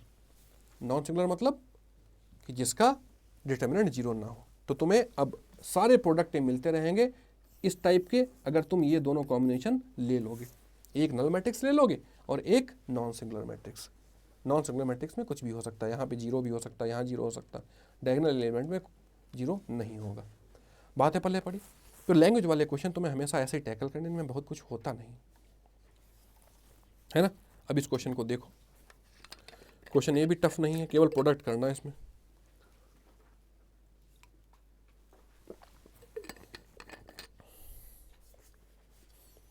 केवल और केवल मल्टीप्लाई करने, तुम्हें चेक कर रहा है कि तुम्हें मल्टीप्लाई करना आता है नहीं आता।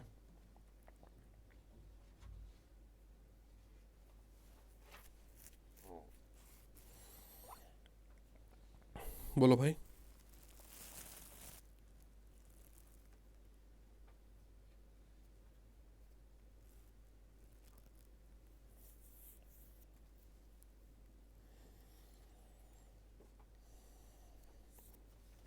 केवल केवल प्रोडक्ट करना है पी और क्यू का। पहला रो पहला कॉलम करोगे कितना आएगा, 0 ए बी सी आ जाएगा, माइनस ए बी सी आ जाएगा, यानी 0 आ गया। ये क्या आ जाएगा, इसका जब दूसरे वाले से करोगे तो 0 हो गया, बी स्क्वायर सी आ गया, और माइनस का बी स्क्वायर सी, ये भी 0 आ गया, 0 0 आ गया, और फिर क्या आएगा, ये भी 0 आ जाएगा। तुम्हें क्या लग रहा है, आपको करने की जरूरत नहीं है, वही सिमेट्री है, सब फॉलो होगी, नल मैट्रिक्स ही आएगा। पहला ऑप्शन टिक करोगे, बहुत ज़्यादा चुल्लो तो करके देख लेना, है ना। फिर क्या पूछ रहा, QP is an identity matrix of order 3। पहला स्टेटमेंट हो गया, इतना ही करना है। क्यूपी चेक करना है, क्यू मतलब इसका ये वाला और पी का ये, इसका रो इसका कॉलम। तो ए स्क्वायर का मल्टीप्लिकेशन 0 से तो 0 हो जाएगा, ए बी का मल्टीप्लिकेशन माइनस ए बी से तो माइनस ए बी सी हो गया, ए सी का मल्टीप्लिकेशन बी से तो प्लस का ए बी सी हो गया। अब देखो पहला एलिमेंट ही 0 आ गया, पहला 1 आना चाहिए, तो कैसे आइडेंटिटी हो जाएगा भाई। यही स्मार्ट अप्रोच है जो तुम्हें सिखाता हूँ, कि कोई जरूरी नहीं पूरा मल्टीप्लाई, बहुत लड़के होंगे सब पूरा कर डालेंगे, भर डालेंगे, तब पलट के देखेंगे, पलट इधर देख क्या आया। नहीं भाई, थोड़ा सा स्मार्ट अप्रोच, यही आइडेंटिटी वाले में। जब यही एलिमेंट 1 नहीं आया तो उसको आइडेंटिटी कहाँ से बना ले जाओगे, है ना। बोलो भाई, पी क्यू और क्यू पी हाँ देखो जीरो आ रहा, ऐसे चेक कर लोगे, एक दो एलिमेंट और चेक कर लोगे, इसका मल्टीप्लिकेशन इससे करो कितना आ जाएगा, ए बी सी और माइनस का ए स्क्वायर सी।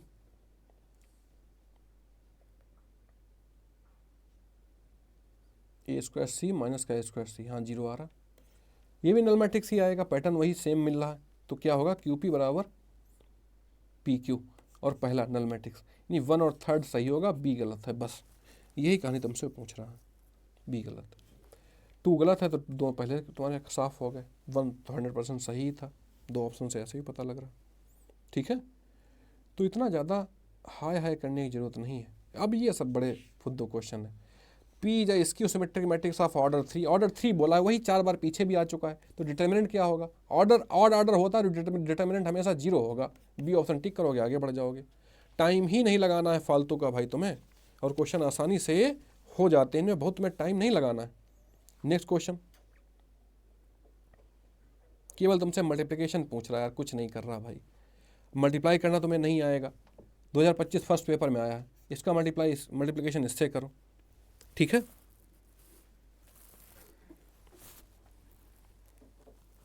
इसका मल्टीप्लिकेशन इससे करो, कितना आ जाएगा, ये फर्स्ट रो फर्स्ट कॉलम से होगी तो कितना एलिमेंट आएगा, x + 4 + 7। First row second column से होगी तो कितना आएगा, 2x + 5 + 8, और ये कितना आ जाएगा, 3x + 6 + 9 आ जाएगा। बस यही आएगा, एक रो ही आएगी इसमें। फिर किससे मल्टीप्लाई करना, 1 x से मल्टीप्लाई करना। ठीक है, चलो अच्छी बात है। फिर तुमने किया, अब ये रो एक कॉलम, केवल एक एलिमेंट आएगा, सिंगल एलिमेंट। ये रो से एक रो एक कॉलम है तो 1 × 1 का मिलेगा, मतलब एक एलिमेंट। पीछे बता चुके हैं भाई, सबको ऐड कर दो, 4 + 7, फिर 1 से मल्टीप्लिकेशन 2x + 5 + 8, फिर x से मल्टीप्लिकेशन 3x² + 6x + 9x। चलो कितना दे रखा है, 45 के बराबर दे रखा है। बेसिक कैलकुलेशन तुमसे पूछ रहा है, कुछ नहीं करवा रहा यार। x 2x 6x 9x है ना, 6x और 9x 18x आ जाएगा टोटल। और कितना आ जाएगा, 3x² लिखा है, और कितना कांस्टेंट टर्म लिखा है, +24 -45 उधर का ले आओ = 0, बराबर -45 हो जाएगा ना। इसको सिंप्लीफाई करो, कितना आ जाएगा, 3 से मल्टीप्लाई कर दो, डिवाइड कर दो, x² या 6x आ जाएगा। इधर कितना बचेगा, -7 14 आएगा, -7 बचेगा। इसके फैक्टर पूरी दुनिया करना जानती है। x + 7 - 1 x + 7, x = 1 x = -7, तो x = 1 आ गया, x की वैल्यू 1 आ गई। डी ऑप्शन टिक कर दोगे, है ना। केवल कैलकुलेशन पूछ रहा तुमसे और कुछ नहीं करा रहा था। चलो नेक्स्ट क्वेश्चन देखते हैं।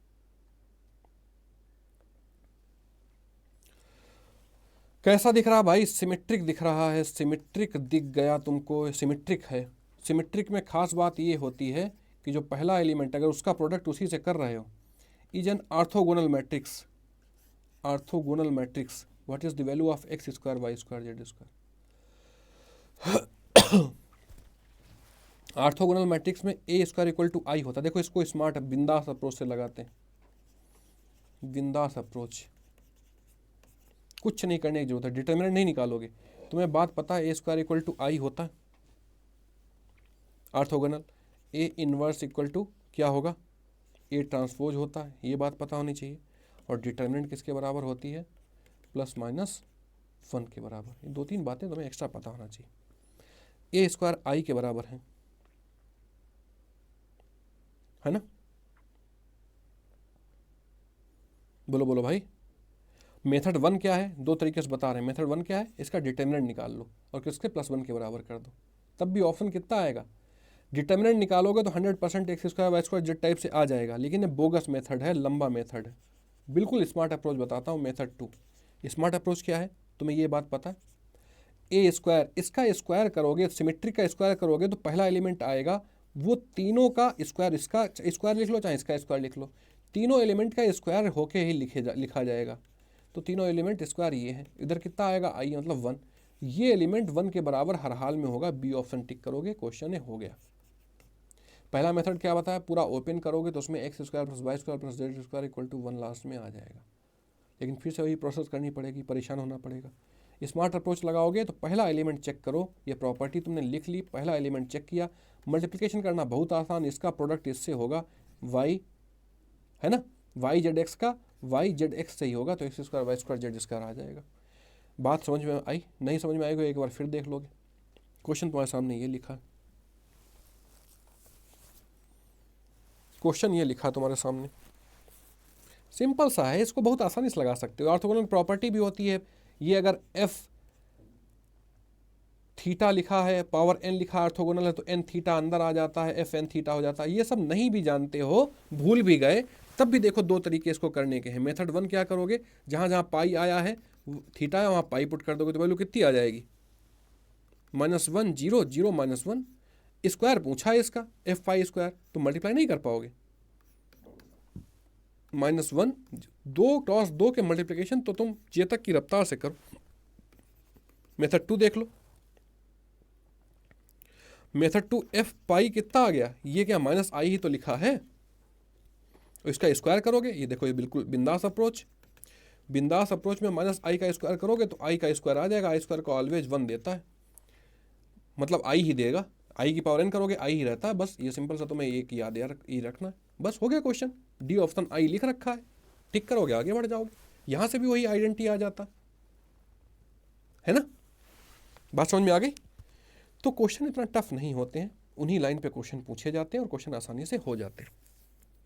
जो मैंने तुम्हें इसमें टेस्ट भी दिया था उसमें भी क्वेश्चन ठीक ठाक थे, डीपीपी 2 तुम्हें दी थी मैंने बैच में, तो उतना मैट्रिसेस से फिलहाल तुम्हारा हो जाएगा। पीवाईक्यूज लगा लोगे तो काम बहुत मोहब्बत से तुम्हारा चल जाएगा, पूरे टाइम मैथ्स पढ़नी नहीं है, नहीं तो बंटा ढार हो जाएगा। ये सारी बातें छोटी छोटी मैं तुम्हें बैचेस के दौरान बताया करता हूँ, यहाँ पे इस वजह से करा तुम्हारा ज़्यादा टाइम ना लगे। जैसे ही तुम्हारा मैट्रिसेस दिखा, देखो भाई क्या दिख रहा, क्या दिख रहा है, सिमेट्रिक भाई, आंख बंद करके देखो सिमेट्रिक मैट्रिक्स दिख रहा है कि नहीं दिख रहा है, तो तुम्हारी चीज़ें आसान हो जाएंगी। सिमेट्रिक अगर दिख रहा है, आसान क्या हो जाएंगी, स्क्वायर कितना होगा, i के बराबर आएगा, सिमेट्रिक का स्क्वायर पीछे अभी करके आए हो, देखो ऐसे एक एक साल में उन्हीं कॉन्सेप्ट पे क्वेश्चन पूछ लेता है। सिमेट्रिक का स्क्वायर करोगे कितना आ जाएगा, आइडेंटिटी ये देखो,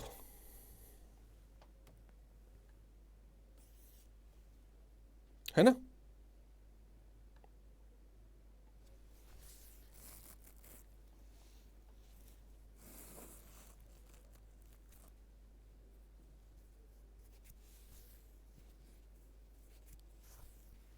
बोलो भाई, है ना ये वाला क्वेश्चन। तो इसका स्क्वायर करोगे तो पहला एलिमेंट कितना आएगा, पहला एलिमेंट इसका स्क्वायर हो जाएगा, अभी सिखा के आए 1 + 4 यानी 9 हो जाएगा, और माइनस यहाँ 4i एक इसके बराबर होगा,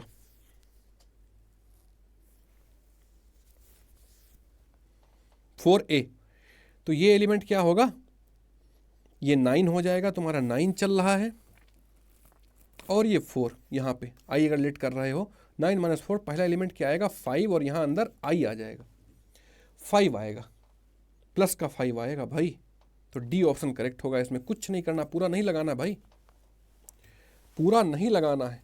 दूसरा, सभी में आई दे रखा है तो क्वाइट ऑब्वियस आई आएगा, तो पहला एलिमेंट ही डिसाइड करेगा ये कि होगा क्या, तो बात भी तुम्हें पता होना चाहिए।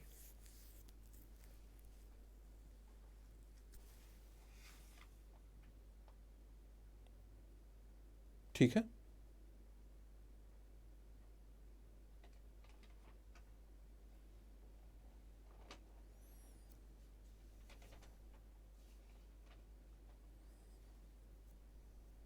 क्लियर।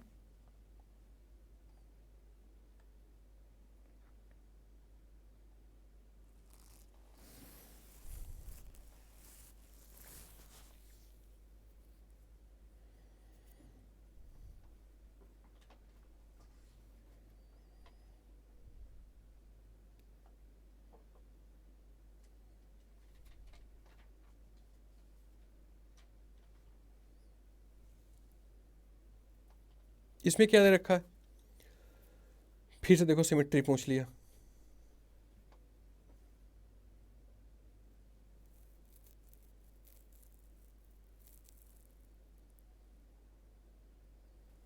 फिर से सिमेट्री पूछ लिया भाई, सिमेट्री मैट्रिक्स तो लिखा है, एक ही साल वही चीज़ें बार बार रिपीट कर करके पूछ रहा है, बी ऑप्शन टिक करोगे आगे बढ़ जाओगे। एक ही साल में पूछ रहा है बार बार रिपीट करके। चलो नेक्स्ट क्वेश्चन। और अभी ये जो दूसरा पेपर तुम्हारा हुआ है उसी क्वेश्चन आए हुए हैं। चलो देख तो, ए बी इनवर्स, इनवर्स में ऑर्डर उलट जाता भाई, दुनिया को पता है। पहला स्टेटमेंट गलत, क्या मजाक कर रहे हो? देखो ये भी उलट पुलट दे रहा है। ए बी और ए बी का इन्वर्स ये आइडेंटिटी होता है, दोनों सेम होने चाहिए ना, सेम नहीं है। ट्रांसपोज में भी ऑर्डर उलट जाता है। सब तीनों गलत दे रखा है, all three are wrong. Correct पूछा है तो नन, कोई नहीं। गलत पूछता तो क्या टिक कर देते, ऑल थ्री। और करेक्ट पूछा तो कोई करेक्ट नहीं है, नन। ये 25 सेकेंड अभी पेपर जो दे के आए हो उसका हाल ये है। पता नहीं वहाँ हुआ था नहीं हुआ था, बताओ भाई कितने लोग किए थे क्वेश्चन? सही सही किए तो बहुत लोग होंगे भाई, सही कितने लोग किए थे, मैटर तो ये है ना। ए दिया गया है, what is the value of determinant of a to the power 4।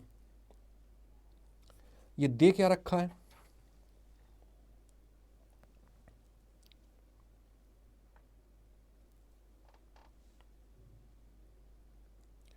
इसका डिटर्मिनेंट खर्च से निकाल लो। 2 × 2 ऑर्डर का है, कॉस स्क्वायर थीटा प्लस का साइन स्क्वायर थीटा, 1 आ गया, 1 आ गया, ठीक है ना, क्लियर। ए स्क्वायर में कितना आएगा, ए स्क्वायर करोगे तो कॉस थीटा साइन थीटा, और यहाँ पे cos theta minus sine theta हो जाएगा, तो cos square theta minus sine square theta, तो कॉस 2 थीटा आ जाएगा, है ना, कॉस 2 थीटा।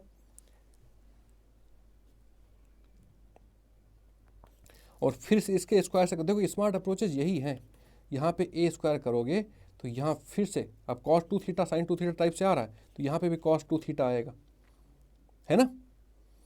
और फिर उससे मल्टीप्लाई करोगे तो क्या आएगा, कॉस 4 थीटा, कॉस 4 थीटा का फॉर्मूला बन जाएगा। तो यानी सी ऑप्शन, तुम केवल इतने गेस लगा के सी ऑप्शन अगर कर ले रहे हो तो काफ़ी स्मार्ट बच्चे हो, इतना दिमाग लगा के। नहीं तो फिर पूरा ओपन करके लिखो, ए स्क्वायर की पहली वैल्यू लिखो, तो ए स्क्वायर कितना आएगा, ए स्क्वायर इक्वल टू कितना आएगा भाई, कॉस 2 थीटा आया था ये एलिमेंट। अब इस एलिमेंट का फिर से किसके साथ, इसके साथ करोगे तो क्या क्या आएगा, cos theta sine theta cos theta plus का, है ना।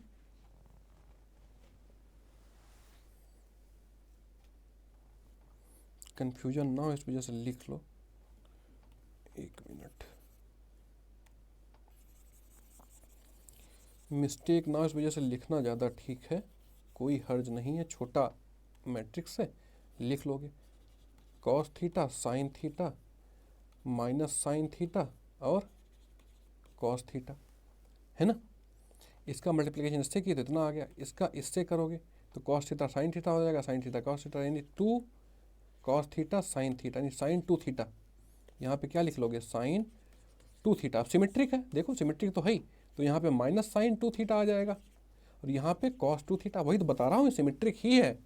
अब फिर से मल्टीप्लाई करोगे तो यहाँ पे क्या आएगा, कॉस 4 थीटा, और यहाँ पे माइनस साइन 4 थीटा आ जाएगा, वही बन जाएगा मेरे भाई। ये सिमेट्री इसी वजह से फ्रूटफुल होती। तो ये क्वेश्चन देखते, बोला what is adjoint A inverse is equal to. Simple सी बात है, तुम्हें पता क्या है, छोटा सा फॉर्मूला सभी को पता होता है कि ए इनवर्स इक्वल टू क्या होता है, एडजॉइंट ए होता है और डिटर्मिनेंट ऑफ ए होता है ना। डिटर्मिनेंट ए होता है, ये छोटी सी बात पता है, उसी का सेकंड क्वेश्चन है, ऊपर वाले का सेकंड क्वेश्चन। 2 क्वेश्चन बोले ना, डिटर्मिनेंट हम लोगों ने निकाला था कितना आया था, 1 आया था, अब ये 1 यहाँ काम आएगा। तो एडजॉइंट ए इनवर्स, ये तो क्या हो गया, 1 के बराबर हो गया, और ए इनवर्स इक्वल टू कितना चल रहा है, एडजॉइंट ए। दोनों का इनवर्स ले लो, ए इनवर्स का फिर से लोगे तो क्या हो जाएगा, ए आ जाएगा। दोनों साइड का इनवर्स ले लोगे क्या हो जाएगा, ए आ जाएगा, उधर एडजॉइंट ए आ जाएगा। बस क्वेश्चन हो गया, सिंपल सा क्वेश्चन था, 2025 सेकंड पेपर में आया था, इतना तुम्हें करना था, इतना करने से क्वेश्चन हो जा रहा है तुम्हारा आसानी से। ये क्वेश्चन देखते हैं, इसमें क्या लिखा है, इसमें लिखा है कि डिटर्मिनेंट ऑफ एम एक्स एक एन क्रॉस एन ऑर्डर का मैट्रिक्स है, डिटर्मिनेंट एम एक्स m की पावर n, जितने ऑर्डर का होता है वो निकल आता है। क्यों निकल आता है? क्योंकि हर एक रो कॉलम में मल्टीप्लाई होता है ना, तो 3 बार आएगा तो 3 बार मल्टीप्लाई हो जाएगा, उसकी पावर n हो जाती है। ये स्टेटमेंट बिल्कुल सही है, पहला स्टेटमेंट है। दूसरा क्या दे रखा है? If y matrix obtain from x multiplying any row और कॉलम, कोई एक रो या कॉलम मल्टीप्लाई करके अगर y बनाया जा रहा है, तब पूछ रहा है determinant of y is equal to m determinant of x। बिल्कुल बात सही है ना। ओवरऑल में जब मल्टीप्लाई करेंगे तब ये हो जाए किसी एक रो या कॉलम में मल्टीप्लाई करके अगर बनाया जा रहा है तो एक सिंगल बाहर आएगा तो m हो जाएगा। इस वजह से इसका एक्सप्लेनेशन भी सही है और ये करेक्ट भी है दोनों स्टेटमेंट। ठीक है, बातें पल्ले पड़ी। ये सिंपल सी कहानी थी, जो चीज़ें तुम्हें आनी चाहिए। इसमें रॉकेट साइंस कोई ऐसा नहीं है जो क्वेश्चन तुम्हारा हो ना पाता। Consider the following about given matrix दे रखा है, चलो अच्छी बात है। एक तो तरीका है इसको सीधे जुट जाना, बोगस तरीका है ना, केवल कैलकुलेशन वैसे भी पूछ रहा है तुमसे। बोगस तरीका क्या है कि डायरेक्ट जुट जाना। बहुत लड़के सीधे सीधे इसको ओपन करने लगेंगे, इतनी बड़ी वैल्यूज है, रुक जाओ भाई थोड़ा सा। क्या कर लो, R1 में से किसको माइनस कर दो, R3 को माइनस कर दो, कुछ तो कर लो इस टाइप से। ठीक है, यही काम R2 में भी कर दो, R2 में भी कोई माइनस कर दो एक। ठीक है, देख तो करके देखते हैं, थोड़ा सिंपल कर लो तो मैं कैलकुलेशन आसान होगी, है ना। तुम्हें सिंपल क्या बताना है इसमें, क्या बोल रहा है कि inverse of m does not exist. पहले चेक कर लोगे भाई, मॉड डिटर्मिनेंट 0 आ रहा है नहीं आ रहा, तभी पता लगा पाओगे। उसके लिए कर रहे हैं, उसके लिए जब कर रहे हैं तो ये सिंपल सी कैलकुलेशन करो, काफ़ी लेंदी कैलकुलेशन आएगी। ये स्मार्ट अप्रोच लगाओगे तो ये कितना हो जाएगा, इससे इसको माइनस करोगे 6 हो जाएगा, है ना। 23 - 17 6, 48 0 हो जाएगा। इसमें से ये लेस करो तो माइनस का 8 हो जाएगा, और कितना हो जाएगा बोलो भाई, 11 हो जाएगा, -19 हो जाएगा। अब फिर से R3 में R1 माइनस कर दो, यही सब कर दो 3 5, थोड़ा सा दिमाग लगाओ इसमें, -6 और ये 0 हो जाएगा। दोनों बड़ी वैल्यूज है ना। ठीक है, अब आसान हो गया है, अब आसान हो गया, इसको कैलकुलेट कर लो। अब इसका कैलकुलेशन काफ़ी आसान हो गया। ठीक है, बोलो भाई, अब इसको कैलकुलेट कर लोगे।